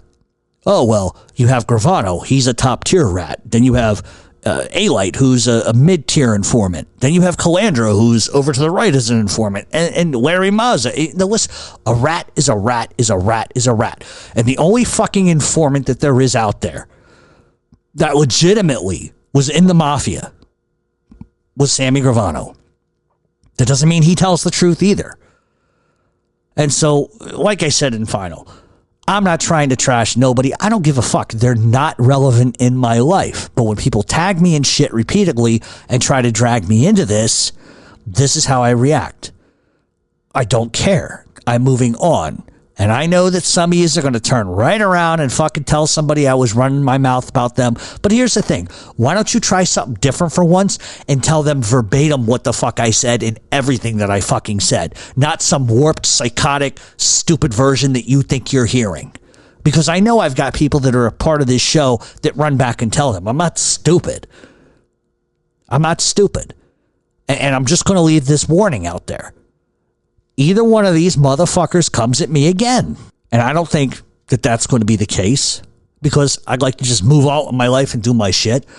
But if either one of these guys takes a fucking dig at me, they're not going to last another week on social media because of the shit that I got. And I don't want to do that. I could care less. My show is not about fighting with informants. I'm not getting dragged into that. And I need to be the better person and just walk it back and not give a fuck. And that's probably likely what I'm going to end up doing. But the point I'm saying is for 5 fucking years, I've done this show. 3.5 of them years, I took it to their ass and buried them. And buried them. Angel Gotti defended her family and fucking buried them. But because a rat says it, you believe it? The fuck is wrong with that? Just proves my point. It proves my point that adulation for informants is out of fucking control. You think you're looking at fucking saints. You believe everything they say. You all were sucking John A-Light's dick, and that's the reality, for 4 years or whatever, still doing it. But then the minute Jimmy Calandra speaks, oh, Jimmy's telling the truth, we believe him, fuck A-Light. And that's just the way society is. That's the way social media is at this point. Neither one of them are truth tellers. Neither one of them were gangsters. Invest time in looking at what you're taking in. If you want to follow them, I don't care. I'm doing more business than both of them combined. So I wanted to tell 2 stories. One of these stories I told a couple of years ago. And this is a story that I called Nails for Jesus, the first one. So, like I said, I get a lot of emails. People want to hear about this. And so I just kind of enjoy telling these stories, not just because it gives you sort of an inside peek of my family, but it also gives you an inside peek of me. And it keeps my father's memory alive. You would get a big kick out of this stuff. Probably not the subject material, but like I said, this first story I'm going to tell you, as I told you before, on an older show, and I call it Nails for Jesus. And don't get too wrapped up by the title, because some people run and go, oh, he's going to talk about the crucifixion. No, I'm not. But by the end of this story, you're fully going to understand why I chose to pick that title. And thus would sort of begin the back and forth caravan to my father's house on the weekends. And it was like that until I was in my mid-teens, and then I ended up moving in with my father for obvious reasons that we've spoken about on this show before. Home life was kind of violent and chaotic. And my father, I think, probably had enough of the bullshit. You know, and the sad thing is for those who know my story and have really listened to some of the things I've had to say, it's a little too late. Too little, too late. You know, it just is what it is. In any event, I think it was in my early 20s. My father had moved out of the general area that we lived in. It was about an hour north. And he got a little apartment, and, you know, it was closer to his work. And, you know, it was definitely a change of scenery for me. It was like 60 miles away from my mom, which was a good thing. You know, my father used to always say, distance is good, because when I have the urge to bludgeon her to fucking death, I get 25 miles down the fucking road and I call it off because I don't want to sit in traffic. Those are the type of things that my father would say that just fucking would knock my socks off and make me laugh my ass off. It's not the bludgeoning part that's funny. It's the fact that he would actually consider bludgeoning her to death. But then when the thought and the rationality said, well, I'm going to sit in traffic. What the fuck is the point? I hate traffic. He wasn't serious, but he was like half serious. But that's just who my father was. And I don't think a lot of people ever understood his humor. But my humor is a lot like his. So in any event, he had a girlfriend, you know, and he would spend a lot of time with her, or whatever the case may be, at her place. And so, you know, Monday through Friday, he'd, you know, be at the apartment at night and stuff like that. But on the weekends, he'd go, you know, spend time with her, which usually meant I called the boys. The boys would come up on a Friday night and they'd leave. They'd stay throughout the weekend. And it was sort of weird because it was like my apartment on the weekend, his apartment on the weekdays. And we would drink and just do stupid shit that people do. But on this one particular weekend, you know, I think it was like a Friday night at like 6 o'clock. You know, he kind of figured that I would have the boys up there, and he called and he says, you know, is Rick there this weekend? No, he's not coming. Oh, well, is Andy there? Is Dracula there? And I'm like, well, yeah. And yes, I am talking about Boston Andy. So Boston Andy and Dracula, they had a very interesting friendship. I don't know if they ever really liked each other, to be honest with you. And if you've listened to some of my past stories, I think it's very apparent that they weren't the closest of friends. They ball busted to the point of almost fighting. In any event, my father was at his girlfriend's, and you know, he had this old like 1980s like really cool pickup truck, which he never fucking used. It was just there to do like random shit. Because he didn't drive a truck. That wasn't his thing. So he asks me, he says, you know, listen, can you and Andy fucking and Dracula come over here tomorrow? And the reason, to his girlfriends, and the reason why he wanted me to do that was because they had a doghouse at his girlfriend's house, and, you know, they just wanted to dismantle it, needed the wood to be taken out. And I really didn't want to help because I couldn't stand his girlfriend, and I can't stand her inbred family. Don't get me started on that. They're fucking garbage pails. But because he asked me, you know, I just, you know, my father asked me to do something, I'm going to do it. So the next day, you know, we pile in the truck, and I made Andy sit in the back of the truck bed, and I made sure that I hit every fucking bump in the fucking road the whole way there. That's just the way it was. You know, I would hear, you cocksucker, stop it, coming from the back every time we'd hit a bump. And of course it was enough for me and Dracula to start cracking up. And there was a point in the road where there was like a 5-foot dip in the road, and you really had to like come to the stop sign and crawl about 3 miles an hour to go up and down the dip. Well, not me, because I had experienced this road a couple times and I knew I could launch the fucking truck. And so what I did was I told Dracula, put on your fucking seatbelt. He's like, what do you mean? I said, put your fucking seatbelt on. We're going to have a little fun. And I knew if I hit this dip in the right road, the whole fucking truck and whatever's in the back of it's going to go flying. And these are things you look back on as an adult, go, Jesus, he could have been killed. Like, what the fuck? But to me at the time, it was fucking hilarious, you know? And so what I did was I began to speed up halfway down this road. Now, Boston Andy knows this fucking road. He knows there's a dip. And he knows what's coming. And I hear, don't you fucking do it. Don't you fucking do it. And so I get the truck up to about 65 fucking miles an hour. I hit that dip. And when I hit that fucking dip, we launched in the air. And not only did we launch in the air, Boston Andy launched in the fucking air too. And thank God he didn't fly out of the fucking back of the truck. But I watched him do a full somersault in the back of the fucking truck bed. And then you smash, you bounce like 4 or 5 times. And I just see Andy's head going up and down, and you just hear this bang, bang, bang. It was fucked up, listen, but it was funny. But also, after that sort of instance, Boss Andy never rode in the back of the truck again. So we get over to my father's girlfriend's place, and the dog house is pretty much dismantled already. The truck is pulled in.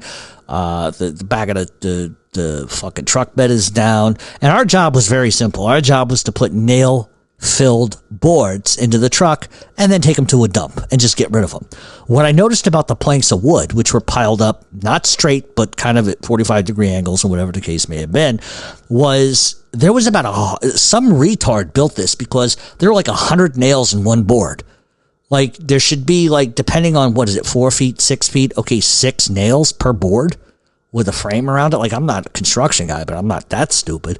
But this looks like some fucking retard built the thing. There's 100 nails per board. So it showed me they obviously didn't know what they were doing. And so my dad is, like, laying out instructions like a military commander with a fucking Salem cigarette jetting out of his fucking mouth. And not to be any different. I fire up a cigarette. Andy fires up a cigarette. Dracula just stood there, on the back of the truck waiting for the handoff. So the way it was going to be like a fireman's brigade. My father would point out the thing. It would go from Andy to me to Dracula in the truck. And my father, I just wanted my father to watch, stand the fuck back. Not that he was an old guy, couldn't do shit. It's just like, come on, Pop, you asked me to do it, let me do it. So my father is like still barking instructions like a drill instructor in the military. And he keeps saying, now fellas, look out for them fucking Nazis. And Nazis were nails. That's what he called nails, Nazis. And Andy goes, what are you talking about? What fucking Nazis? And Andy's taking it fucking literal to mean there's fucking, like it's fucking 1935 and Hitler's like walking the yard. So my father looks at Andy and says, the fucking nails, Andy. And Andy's like, oh, okay. But, as much as we want to make fun of Boss and Andy for that little discrepancy about nail or Nazis, Andy was smart enough to bring leather gloves. He was the only one that was smart enough to do it.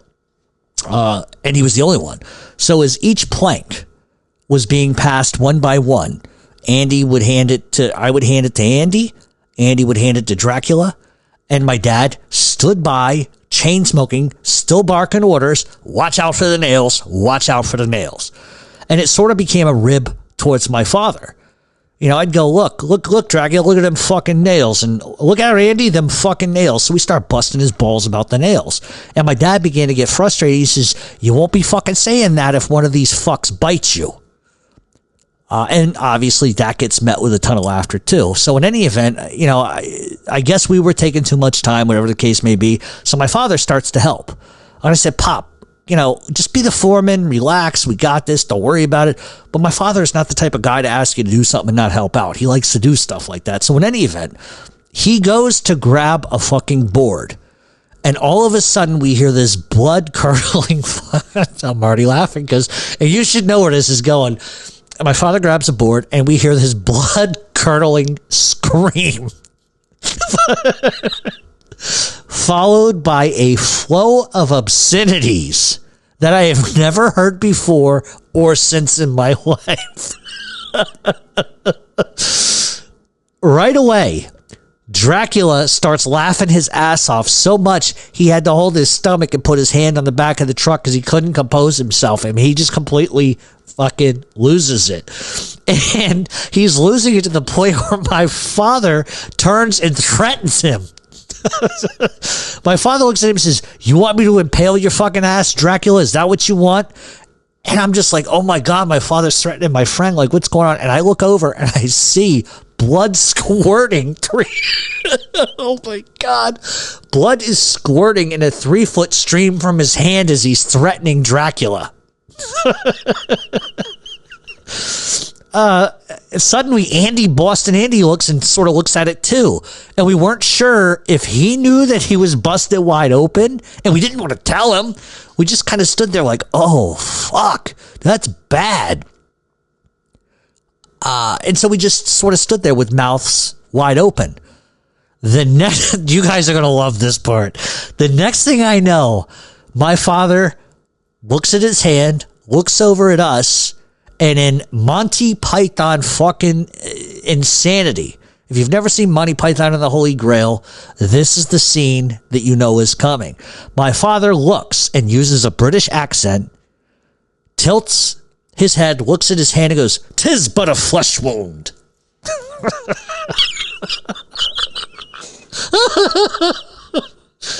It's not a goddamn flesh wound. It's like he's had an artery or something. It's like squirting, but he's like, "'Tis but a flesh wound." And like, I'm like, oh, and Andy looks over and he says, Mr. Canorsi, it's squirting everywhere. My father looks again, and all of a sudden he turns pale white because he doesn't realize how bad it is. "'Tis a flesh wound." And meanwhile, the shit's squirting and spraying at 1,000 miles an hour out of his hand. And this is another thing my father does.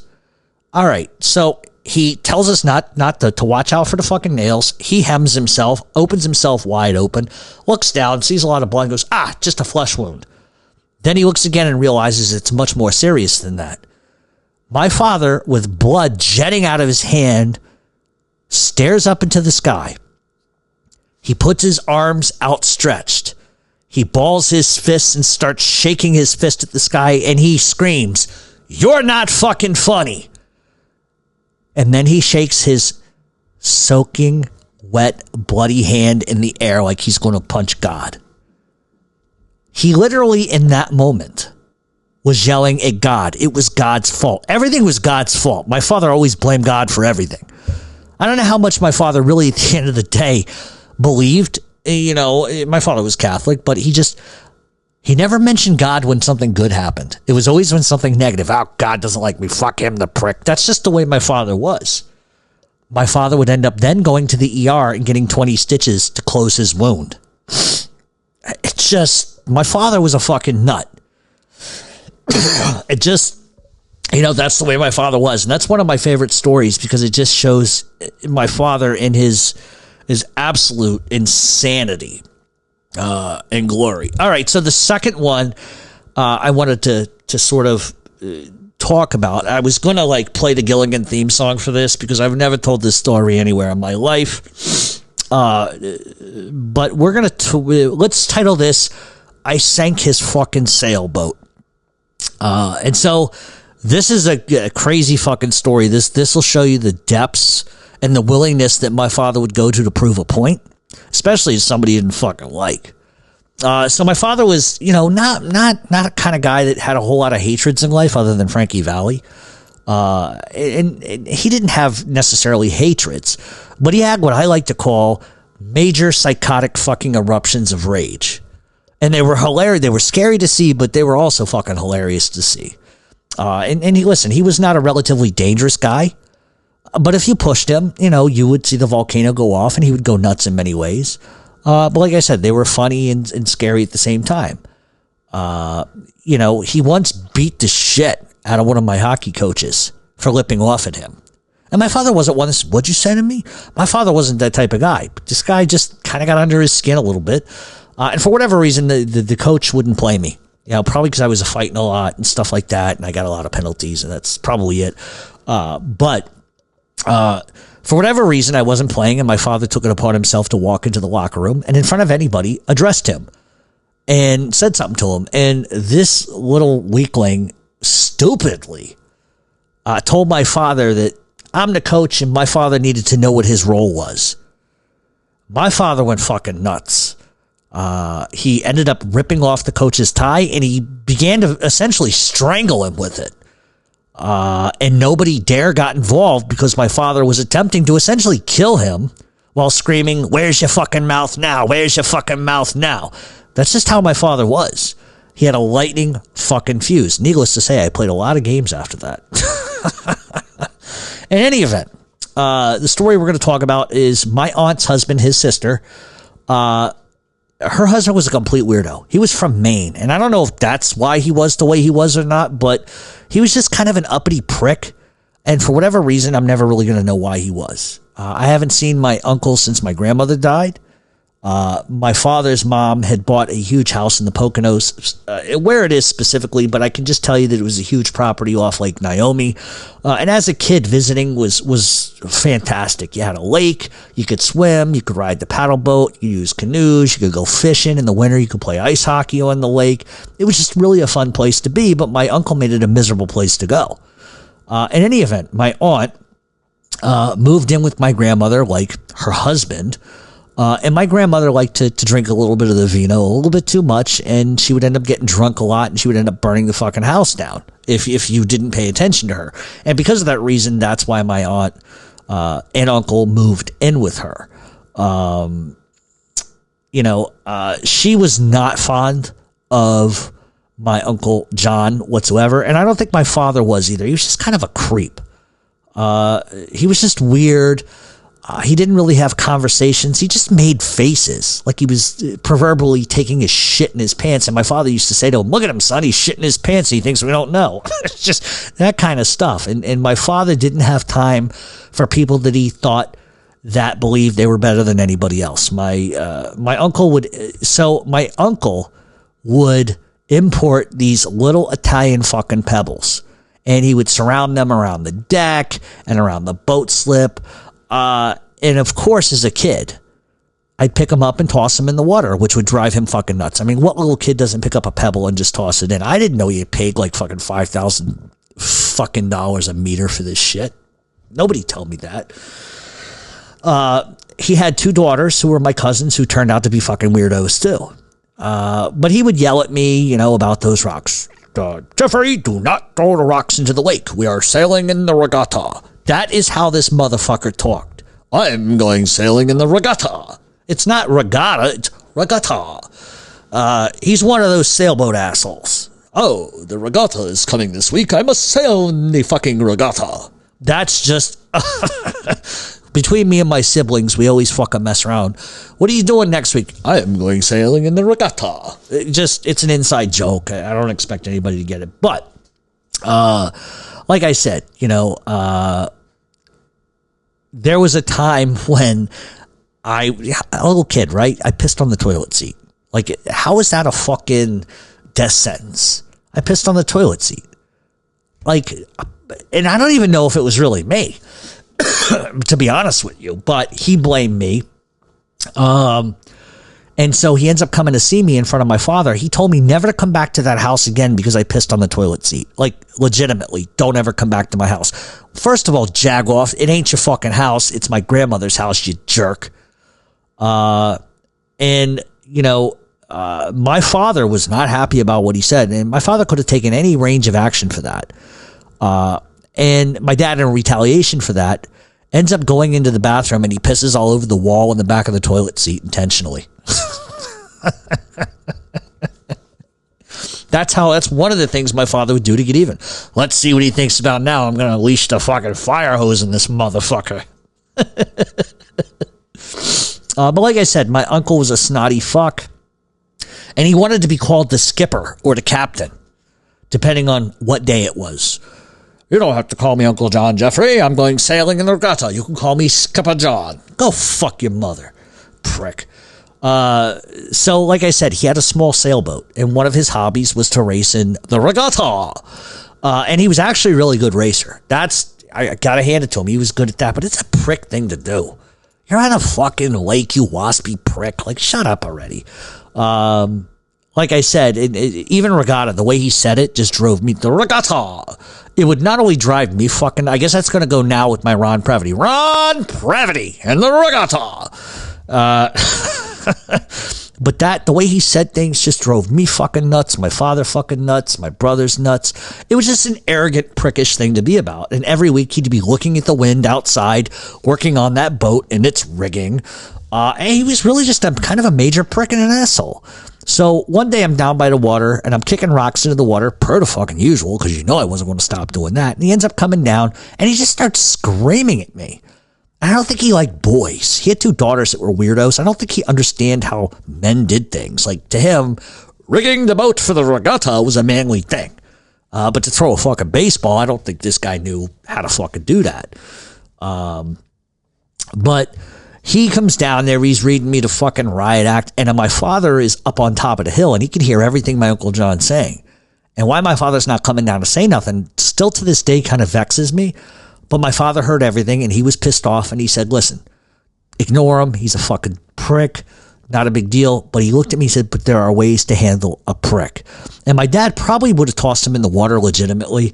But like I said, my father didn't utter a word to him. And I think secretly my father knew that my uncle was preparing for the weekly regatta.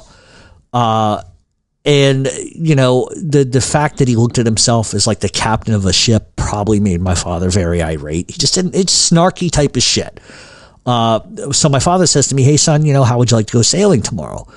And I didn't even know my father knew how to sail a boat. I really didn't. But he definitely did, and he was good at it. He said, all right, so here's the deal. Tomorrow we'll go. And I think he did it twofold. Well, you're going to find out why he did it. But I think he did it to just kind of show me, listen, this sailing crap ain't hard. Anybody can do it. And it's like a father teaching his son thing. And I think he knew it would rub my uncle fucking sideways because he's going to use the prized boat. So, you know, and I asked him, what legitimately, I says, you know, is Uncle John going to get mad? And his response to me was, fuck him. So the next day we go out to the dock and we hop into the sailboat. We paddle out with using the oars to the middle of the lake because my father doesn't want to launch the sails right there on the shore. And then my father would raise the sails and we start, you know, zooming along. I had never been on a sailboat in my life. So I don't know how fast we're supposed to go, how this works, but about 25 minutes into it, we look over. My father goes, oh, look at him. He's pissed. And my Uncle John is standing on the dock and he's screaming and waving. You can't really hear what he's saying, but you know it's like expletives and he's like waving, trying to get us to come in. And my father looks at me and says, ignore him, son. I got something fucking special for him. So my dad looks at me and says, put your life jacket on, son. Now, I was a good swimmer and the lake is only but so deep anyway. And I thought maybe that, you know, he was worried about lake patrol because they'll stop you and fine you if you're not wearing a life jacket. But I noticed he wasn't putting his on. And, you know, that wasn't the reason why he was asking. And we start to pick up speed. We hit a lot of wind. And, you know, once again, he's like, is your life jacket on tight? I was like, yeah, Pop. And he says, okay, hold on. And he turns the wheel slightly left. And the next thing I know, we really hit this fucking wind. And I don't really, you know, I'd love to tell you, oh, we're going 55 miles an hour. That's not reality. You're probably going 20 miles an hour, 15, 20 miles an hour, which is fast on a fucking small sailboat. And if you know anything about sailboats, if you jerk left or right and that wind gets caught the right way, you're going to launch the boat out of the fucking water. I mean, that's just the reality of how these things work. So like I said, he turns the wheel slightly to the left. Next thing I know, we start going at a higher rate of speed. And I look ahead, and in the middle of the lake, there was this jagged rock. You know where this is going. And the rock was always there. It always stuck out because there's no tide in the lake. So there was always like this jagged rock, and they had lit up buoys around it so that you knew to go around it. And they would use it in the regatta to sort of use it as a turning post for the regatta. And so, you know, I always knew it was there because anytime I use canoe, oh, look out for the fucking rock, this, that, and the third. And it's a jagged rock and it sticks out. Like I said, it had buoys around it, letting you know to watch out for it. Why they never removed it, I don't fucking know. So I peered on my left and I see my Uncle John screaming and now he's jumping up and down like frantic. The next thing that I know, my father pulls out a foot-long screwdriver. I have never in my life ever seen a Phillips head screwdriver this long in my life. Like if you had to stand 3 feet away to turn in a screw. And I don't know where he got this from, but he had it. And this is what my father does. He shows it to me and he goes, look at this. And I was like, ooh, that's a big screwdriver. And my father begins to stab the bottom of the floor of the boat. But all he's really doing is taking chunks out of the fiberglass. He's not really putting holes in it, but he's like stabbing it like Michael Myers on a fucking Halloween night. And chunks are coming out. Keep in mind, this is only about an 8-foot boat, so it's not a big boat. It really isn't. And exasperated that he wasn't able to crack the hull because I still think to this day he was trying to fucking stick the fucking screwdriver in and get, you know, like a Three Stooges thing with like the fucking stabbing holes in it to get the water to come in. I mean, this is probably what it realistically looked like was a Three Stooges routine. But that's not working. So he says, fuck it. And he throws it on the bottom of the boat. And he says, okay, son, listen close. In 1 minute, this is what you're going to do. I'm going to tell you to fucking duck and you duck. I mean, you dive face first right here. Do not be sitting up. Now, if you know anything about a sailboat, the only reason why I would have to duck is because that, what do you call it, a jib? The jib is going to swing around the opposite direction, and if you get hit by that, forget it, it's lights fucking out. Maybe not even saying it right. I don't know nothing about sailboats. So, you know, we begin to go faster and faster and faster, and he screams, okay, drop. So with all my might, I just fucking dive, and I dive to like between the two of us, because there's about 3 or 4 feet in between the two of us. I look up, and my father yanks the wheel all the way to the fucking left, which immediately sends the boat at a 45-degree angle. And for all intent and purposes, you are now about to launch yourself out of the fucking water. I went flying out of the boat immediately because the whole boat tipped, and I went skipping across the water. And my father kind of leaned out and just kind of, you know, shimmied himself off the boat into the water. And the wind ends up grabbing the boat, and it shoots the fucking boat in the air and lands straight on the fucking jagged rock. All you hear is a boom, and all you see is water starting to go into the boat. And I'm like, Dad, where you at? And all I hear is laughter coming from my father in the lake. He's about 3 or 4 feet. He's treading water, and he's laughing hysterically. The boat, with the force of the wind, was shot into the rock, which caved in the hull, and I watched as the sailboat begins to sink. My father swims over to me to make sure I'm okay. He's still laughing uncontrollably. We look over to the dock, and now my uncle's like going crazy. He's throwing a life preserver in a boat. He's screaming, and we think, oh, he's going to come pick us up. You know, we're in the middle of a fucking lake. Like, you should come pick us up or whatever. You would think that's what he was doing, but he wasn't. He got on a little bass boat, and he heads over to where his boat is sinking, and he starts tying a rope around it like he's going to save the fucking boat. All he cares about is that fucking boat. Doesn't give a fuck about me. Doesn't give a fuck about my father. And the whole thing is I think the lake was like 6 feet deep, 7 feet deep, maybe 8 feet deep at the most. And so my father and I just kind of drift to shore while he's like desperately trying to tow his own boat out of the fucking water. And so we get back on the deck, and my father said, now that's how you handle a fucking prick, son. That's what you do. And you wonder why, where the fuck I get it from. So then he grabs a wheelbarrow. He says, son, grab a shitload of rocks. There's a bucket. Start filling it up. So I fill up this whole entire, while my uncle's out in the middle of the lake trying to figure out what to do, I'm filling a bucket and filling this wheelbarrow with fucking these precious pebbles. Fill it up. My father goes, all right, son, come with me. And he goes to the end of the boat. He dumps probably like $25,000 worth of pebbles into the fucking water. That's like the exclamation point to my uncle.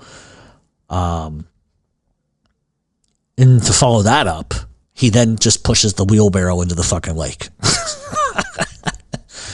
And I think, honestly, that's the last time I ever spoke to my uncle. I know that that's probably the last time my father ever spoke to him. My father didn't fuck around. In fact, you know, one Christmas I got a BB gun, right? And my uncle chastised my father. How could you buy Jeffrey a BB gun? It's a very dangerous weapon. He's a very dangerous child. That's just how he talked. And my father got so pissed off about that while he was gone, while they were out, they had gone to some wedding or whatever. It's during Christmas time. My father made all of this gravy and poured it all over the back deck because he knew it would bring the black bears in, and they shit fucking everywhere all over the deck. My uncle had just like painted the deck prior to this storm, to the snow coming, and these bears not only scratched the fucking deck with their paws, but they shit fucking everywhere. My father loved every fucking minute of it. My father was just not the type of guy who was going to put up with shit from anybody. So he sank the fucking sailboat. That's just how my father was. Picture my father in a lake, arms over his head, treading water, going, yes, yes. You know, that's just the way my father operated, unfortunately. Radio. A lot of people have been asking me to share some stories about my pop. And, you know, I think sometimes I got to call friends and ask them to remind me of stuff just because, you know, I mean, I have my own memories, but sometimes it helps to call other people because somebody will always remind me of something that I've forgotten or whatever. But anyway, I got 3 stories today that I want to share before we get to the Lucchese Crime Family Part 3. So hopefully you sort of enjoy that. So my love for boxing, I talk about boxing a lot. Huge boxing fan, always have been most of my life. And that came really directly from my father. My father loved boxing. Baseball, I think, looking back at it, my father played semi-pro baseball. Not for very long, but he did. He was a good ball player. And he was a St. Louis Cardinals fan, believe it or not. But baseball, I think, was my father's first love. Then there was hockey, and boxing was somewhere, right in between all of them. He loved the small, scrappy fighters. Marvin Hagler, Sugar Ray Leonard, Muhammad Ali were just some of his favorites. Vinny Pazienza he loved. But about 2 years ago, and this is what's crazy, right? So I met Vinny Paz, who was one of my father's favorite boxers, and there was also another guy by the name of Mustafa Hamsho, who is called the Syrian Slugger. And what's really interesting is my father loved him. And a couple of years ago, and I don't want to get into the reasons why, but I was going from Brooklyn to Long Island to talk with some lawyers about some stuff and etc. And who's my driver? You ready for this? Mustafa Hamsho. I got into the car. He's driving. I'm not really paying attention. I look at him and I recognize him. And so that's like a full circle moment for me. He was a great guy, hell of a boxer. But one of my father's favorite boxers was Pernell Sweet Pea Whitaker. That was really one of my father's favorite guys. Not only was he a great fighter, but he was an Olympian. He was a small, but he could listen. He could fight his ass off. Years later, obviously his career would get derailed. He was using crack and getting arrested. And that name was never mentioned by my father again. And that's just how my father dealt with disappointment. He just didn't mention somebody again, like ever, if he was disappointed in somebody. So we would watch boxing on TV. And, my favorite growing up was Sugar Ray Leonard. Obviously, Vinny Pazienza too, but Sugar Ray Leonard, Mike Tyson, etc. And my father, he never liked Mike Tyson. He preferred smaller guys. He didn't like the heavyweights. But that didn't stop my father from watching the boxing fights either. For me, I just liked everything about it. I probably didn't realize as a kid that, guys were really literally punching each other in the face and it was hurting, they were hurting each other. I just think I like the sort of movements of it all, the pageantry of it all. But anyway, so one night when I was a kid, my father came home from work. And he says, come with me. So we hop in a car and we went to a military base. I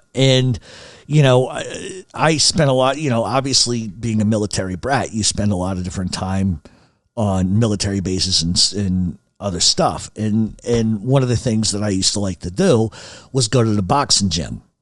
Because I would climb in there and, me and a friend would start wrestling and I'd suplex him, jump off the top rope, elbow, just doing stupid wrestling stuff that you see as a kid. And it always got me in deep shit. Always. Because the guy that ran the gym was a Brooklyn, New York guy. And he'd call my father, your kid's at it again. We can't have this in the fucking gym. We're going to throw him out of the gym. But anyway, my father said, hop in a car. And so we were heading to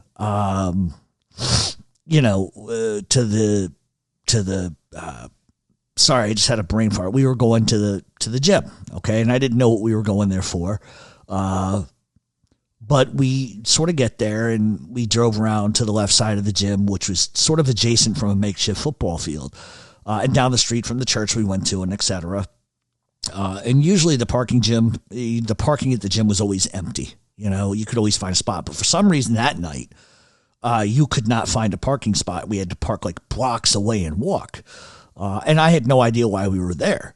And as we get out of the car, we walked over to a gas station that was nearby and my father bought me these fake gum cigarettes. I don't know if any of you know what these are, but they were basically fake cigarettes that had like a little, I think, baby powder, or some kind of talc powder, and you would blow air and smoke would come out and then you'd unwrap it and you'd chew it because it was gum.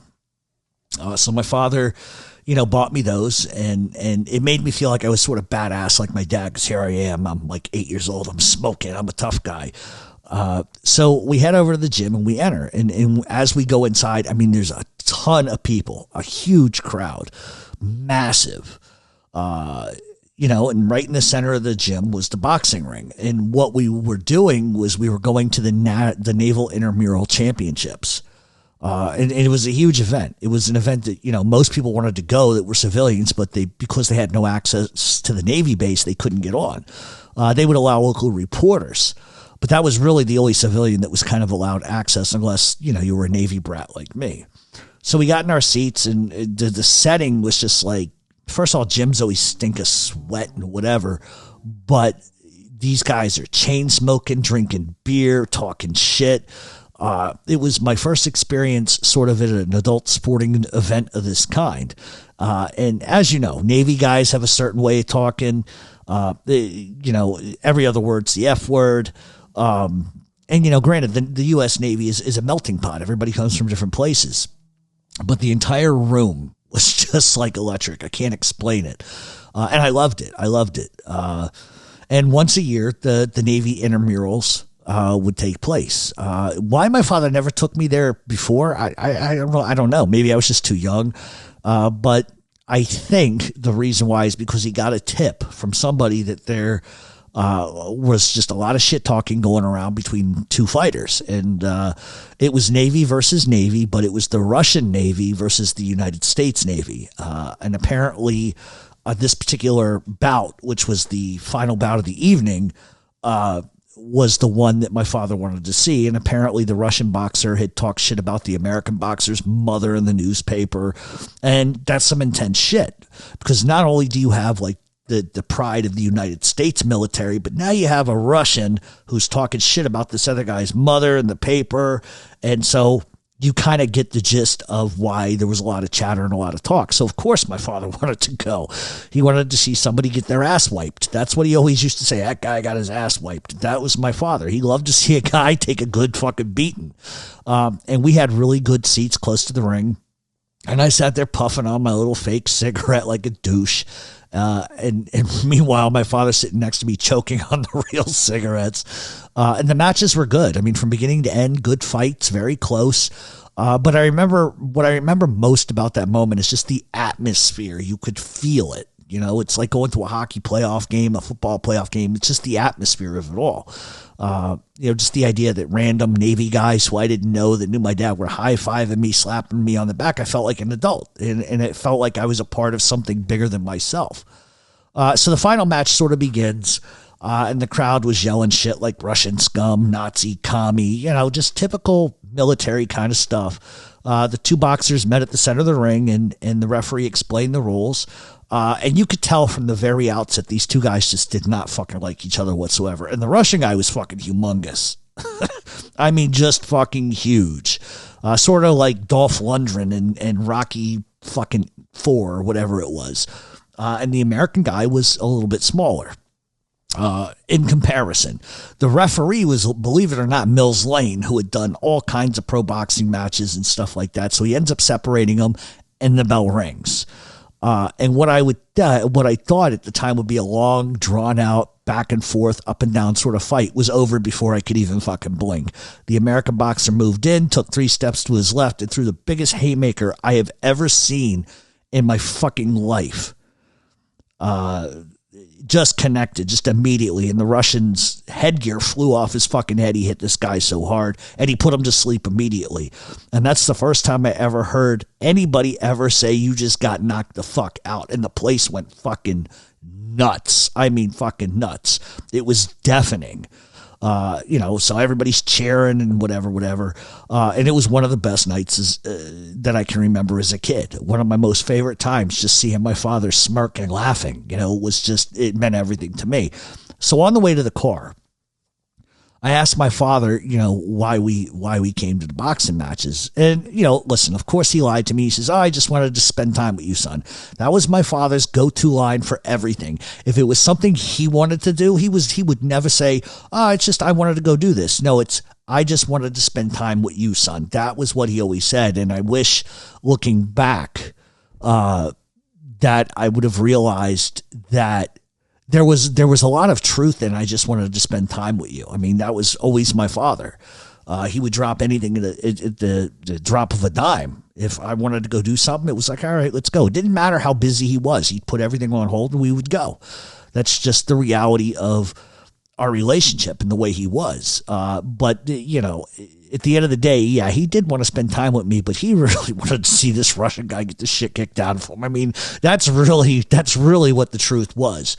You know, my dad was not really one of these flag wavers, but he was a proud Navy guy, lieutenant commander, and he took it seriously. He took pride in his country. He was in Vietnam.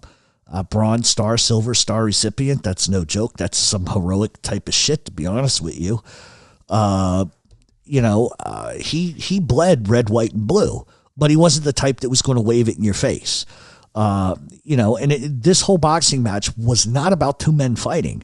It was about one man respecting who the fuck we are in this country. That's how my father saw it. You know, it was about one man keeping the name of the Navy intact. The United States Navy is better than the communists, and that's the way we're going to go with it. And that's what the night was entirely about. So this is the funny part. So we get to the car. He opens my door. He puts me in, and he looks at me and points his finger at, you know, my faces and taps it on my chest and says, listen, son, that's how men handle business. They fight. Boxing ain't for sissies. It's for men.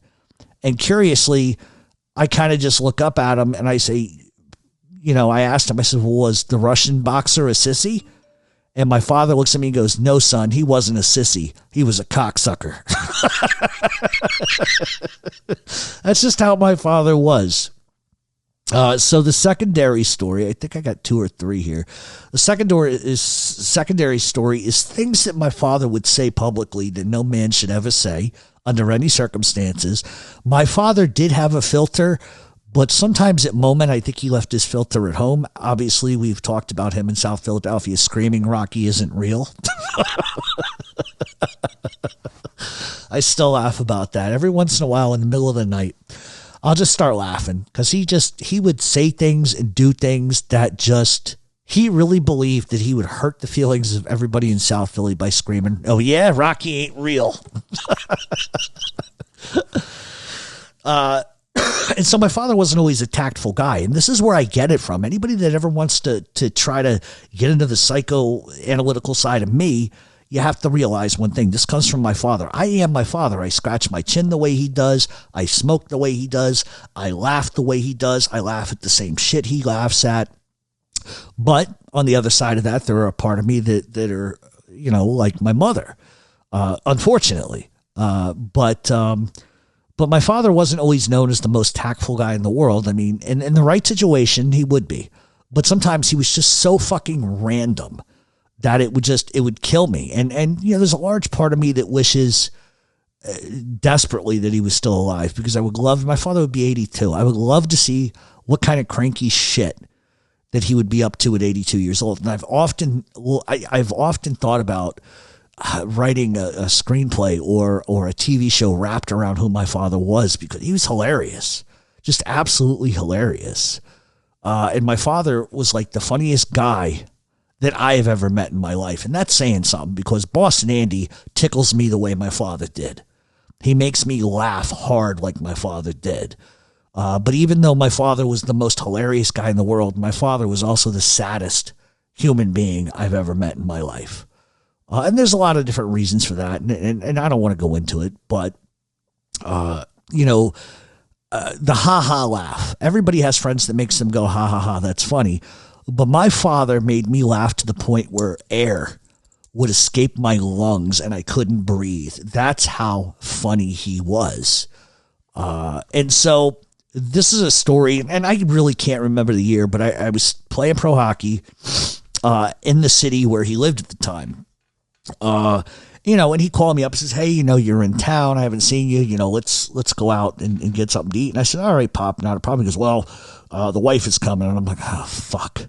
I was not a fan of his wife, but I played nice because it's what my father wanted.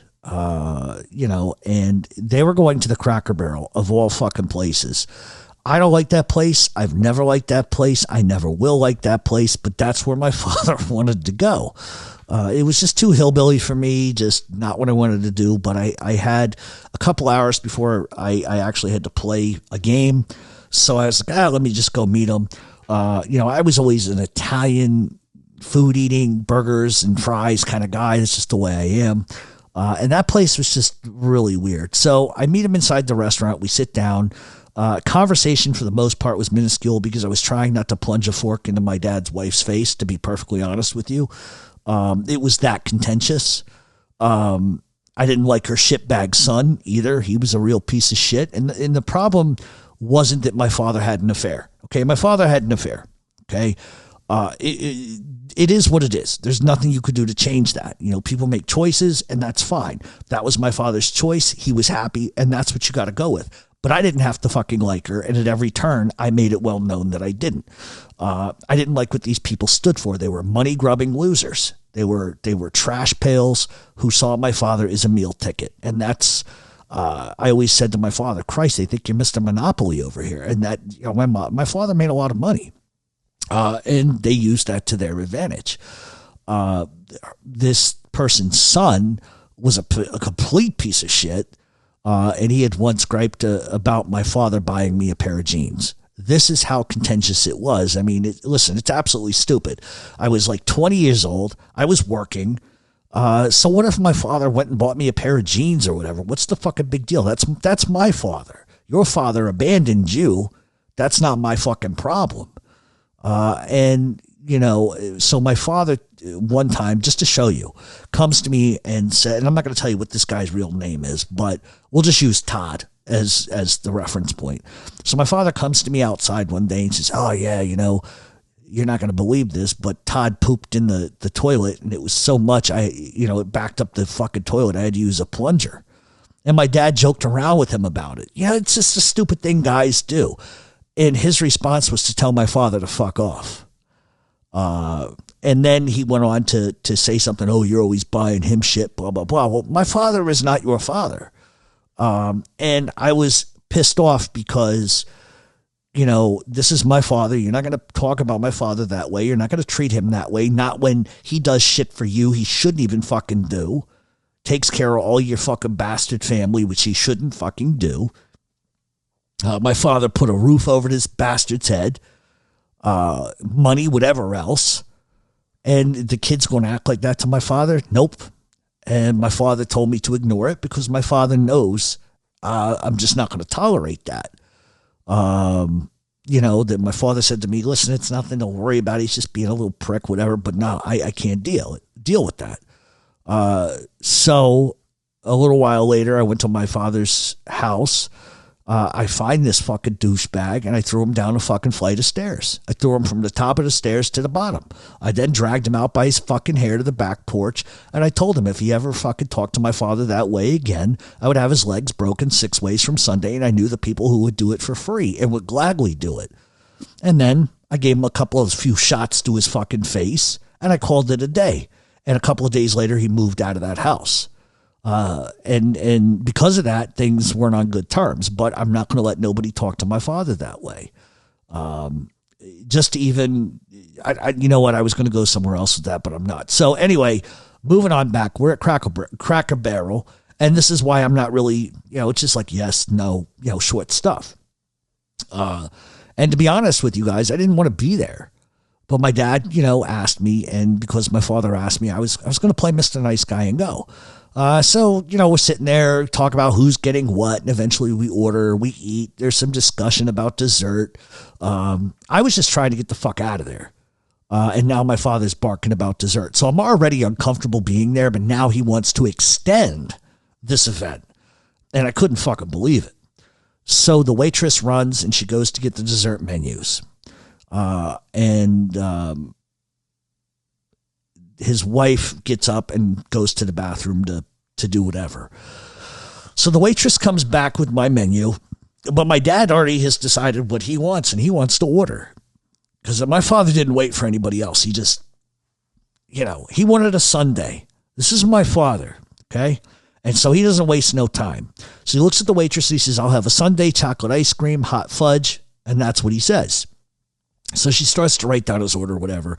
And my dad's wife's son says, oh, I want this, this, and this. I didn't want anything. I just wanted to get the fuck out of here. So a few minutes go by, and then the waitress comes back. She explains that she forgot to ask my father if he wanted nuts on his sundae. And now it's fucking live. My father looks at her and says, do I want nuts? Well, what kind? She says, I think walnuts or peanuts or something. She's going through all the nuts or whatever. And he goes, yeah, sure. She looks at my father and she says, do you want your nuts crushed?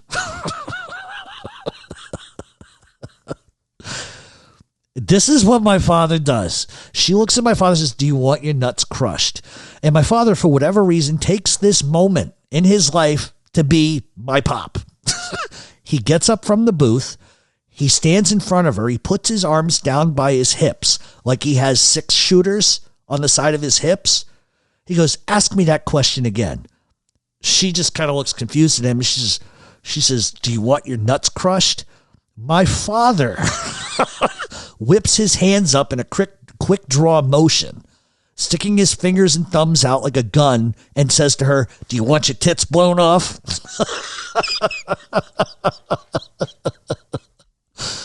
The poor waitress didn't get it. I did, and I immediately am on the floor laughing. Like, I can't stop. She walks away confused, and he twirls his very imaginary guns back into his very imaginary holsters, and I couldn't stop laughing. But I did sort of stop laughing long enough to ask him a question. And I say to my father, what the fuck, Dad? And he says to me, and I'll never forget this, keep them on their fucking toes, son. That's the only way. And then he starts giggling and goes, besides, she was probably a lesbian. As if anything remotely about asking if you want your nuts crushed and then following that up with, I'll blow your tits off, you want your tits blown off. He just automatically goes to, well, she's a lesbian. That's why she didn't think it was funny. It's like my father was not a homophobe in any stretch of the imagination.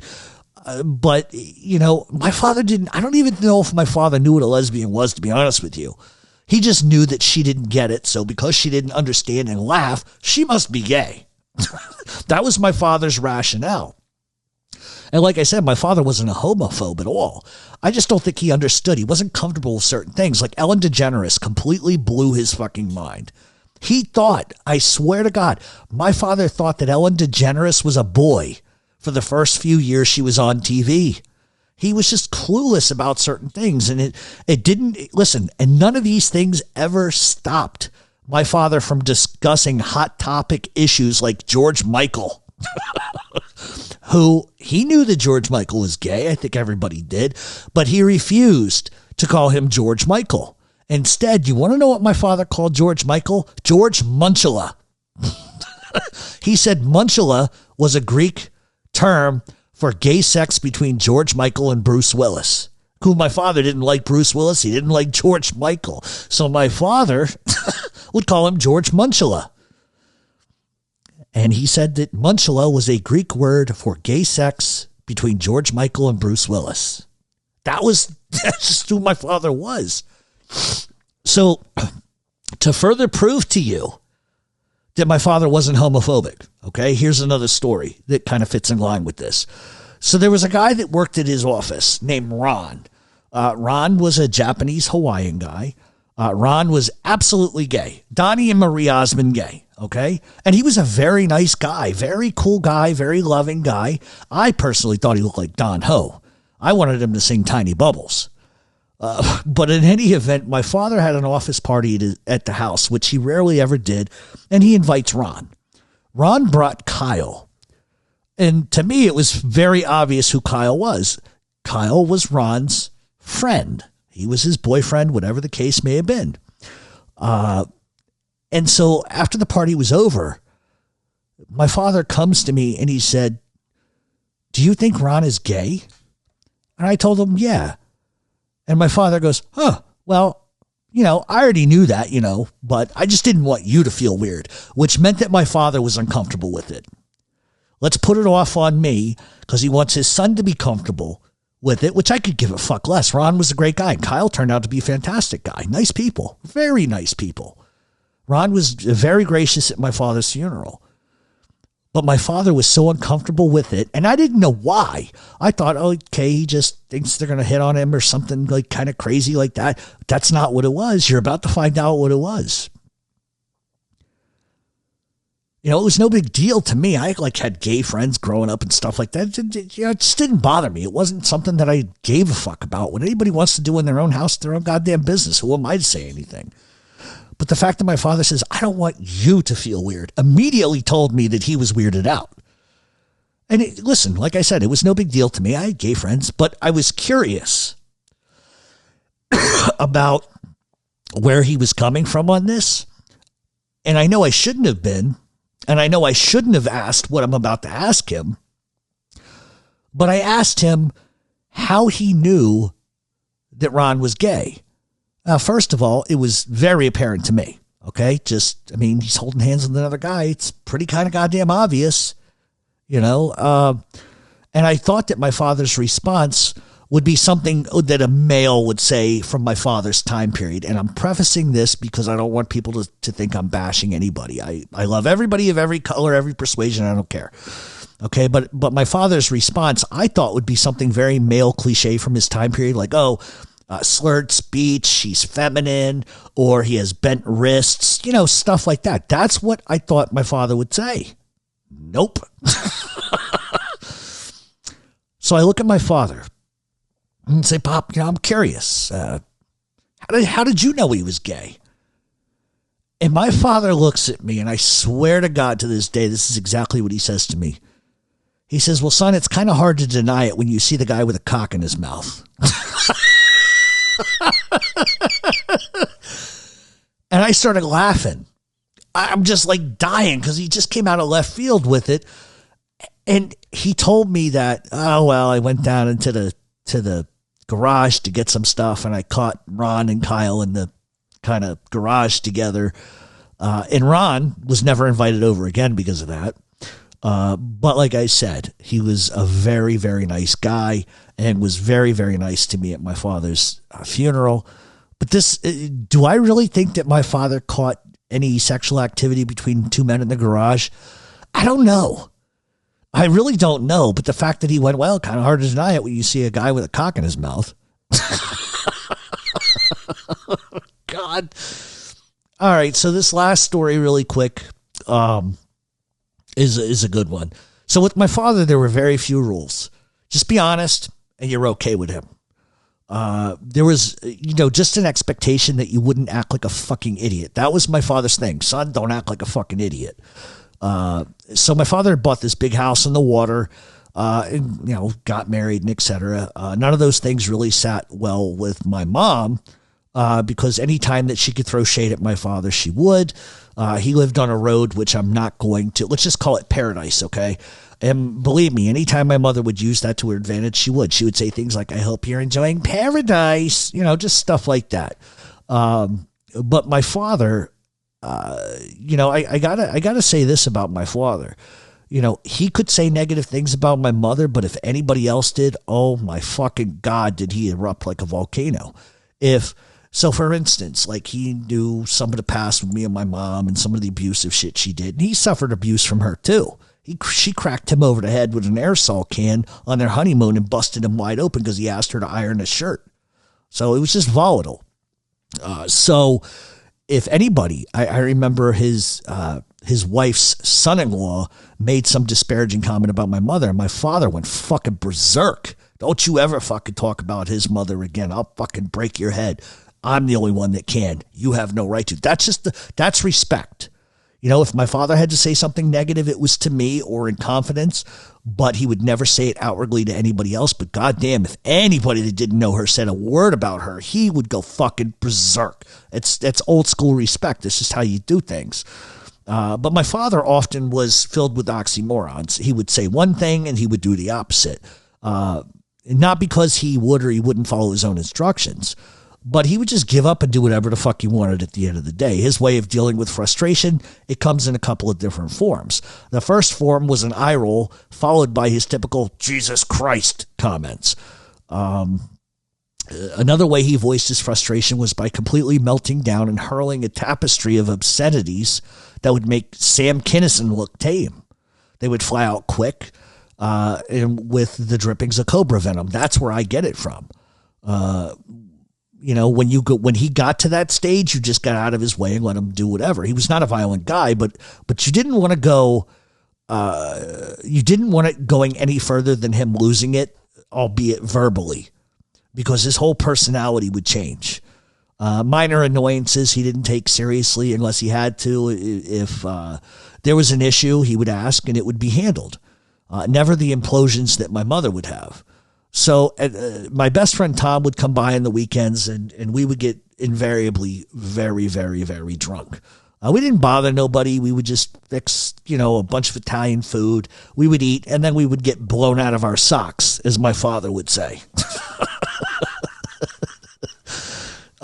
So Tom and I would actually videotape these sessions, and I wish I still had these tapes not because I was drunk and young, but just the conversations were hilarious. And my father always somehow made a cameo, and I don't know if he timed this kind of shit or if he looked out the window and says, "Oh, they're up to no good. I'm going to go have some fun." But my father would always make cameos.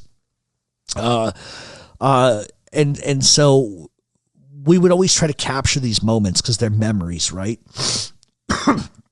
So one particular night, we were absolutely blown out of our socks, as my father would say, and I was inside actually getting more booze.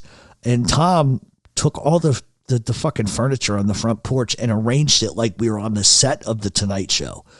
We had a video camera running. It was in the corner, and we just had the most crazy conversations. And like I said earlier, I wish looking back I still had those, because there was some shit that we used to talk about. But here we are, 3 sheets in the wind, listening to Frank Sinatra softly, chain smoking, babbling on about God knows what. And one thing that always seemed to happen, and people will identify with this, is that if you smoke, it's one thing. But when you drink and you smoke non-stop, to the point where the next day you wake up and go, "Oh, Christ, why is there an accordion playing in my head?" So the problem was we didn't consider where we were tossing the cigarette butts. We had an ashtray there, but you get sloppy and you're like ashing on the deck, whatever the case may be. And rather than just put the cigarette butts in the ashtray, you flick them in the fucking yard, and we did it with little care. But little did we know that my father's wife had a huge issue with that.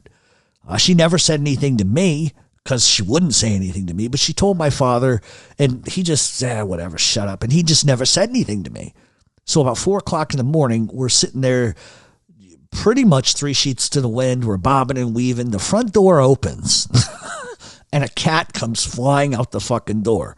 And my father steps out. He points his finger at the cat like a gun, and he addresses the cat like a human being or a bad child. "Next time you meow at my fucking door at 4 a.m., I'm going to stick a bottle rocket up your ass and light it." And so my father stood there in a t-shirt and boxers with a cigarette dangling from his lips. He takes one look at the front deck and says, "What the fuck are you guys doing?" And before we could answer, he saw the pile of liquor bottles, beer bottles, and etc. He goes, "Jesus Christ, fellas, I know you love Sinatra, but you don't have to be him." It's just things my father said. We laughed and we just continued to smoke away. And then he looks over at us. He goes, "Fellas, my wife is getting pissed about the cigarette butts, so don't throw them in the fucking yard." And we kind of agree. And the next thing we know, he takes one more drag off his cigarette without skipping a beat. He tosses the cigarette into the fucking grass. And we start laughing, and he shut the door. That's how my father was. He didn't give a shit if butts were in the yard, but if his wife bitched, then it became an issue. But like I said, she bitches about it. Watch what I do. That, I think he was just going to blame me anyway, to be perfectly honest with you. But I think that my father wasn't going to take any orders from anybody. He did whatever the fuck he wanted. And it was sort of like an exclamation point to her bullshit. Much of those types of things my father did more for effect rather than result. And I say result because the next morning, he was on his hands and knees picking up all the butts out of the grass with a scowl on his face. Tough guy at 4 a.m., weak the next morning when his wife bitched. For everything that my father did, and I'm going to wrap this up, he did for rhyme or reason. He always had a verifiable excuse for what he was doing. For instance, my father made the best cheese eggs in the fucking world. I mean, they were really fucking good. A part of the reason why they were so good is because they came topped with cigarette ashes. He would stand there cooking with a cigarette in his mouth. The ashes would drop in by accident, and he would just leave them there. He wouldn't try to clean them. No remaking the eggs, just serve them up. You know, he would place the eggs on a plate. He'd serve them up to us.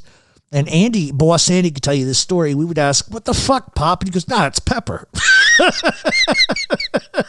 It wasn't pepper. It was like half a cigarette worth of fucking ash in the fucking eggs. Oh, God.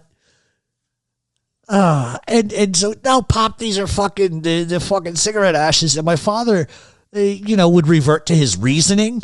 And he would say, who cares? It'll put hair on your chest. That's just the way my father was. And he loved to fuck with my friends. Anything he could do to get a rise out of them, he would. Boston Andy. Andy, ADD, ADHD, has a little OCD and all of that. I mean, and Andy had a little bit of OCD. Andy, when he was younger, could be loud and obnoxious. And my dad loved Boston Andy. He loved him. But if he could get Andy all fucking wound up, he would do it. And considering Andy had ADD and some other things, my father would go out of his way to start shit with him. One night, Andy mentioned that there was a piece of paper on the floor and that it was driving him batshit crazy. So Andy walks over and he picks it up. For some reason, it drove my father fucking nuts that anybody could give two shits about a piece of paper in the middle of the floor. So instead of just laughing, my father went back into his bedroom and spent the next hour in silence. I thought my father was pissed off, just annoyed. He wasn't. He was preparing a game for Andy. Later that night, my father walks out and he throws a crumpled up piece of paper on the floor, and he watched.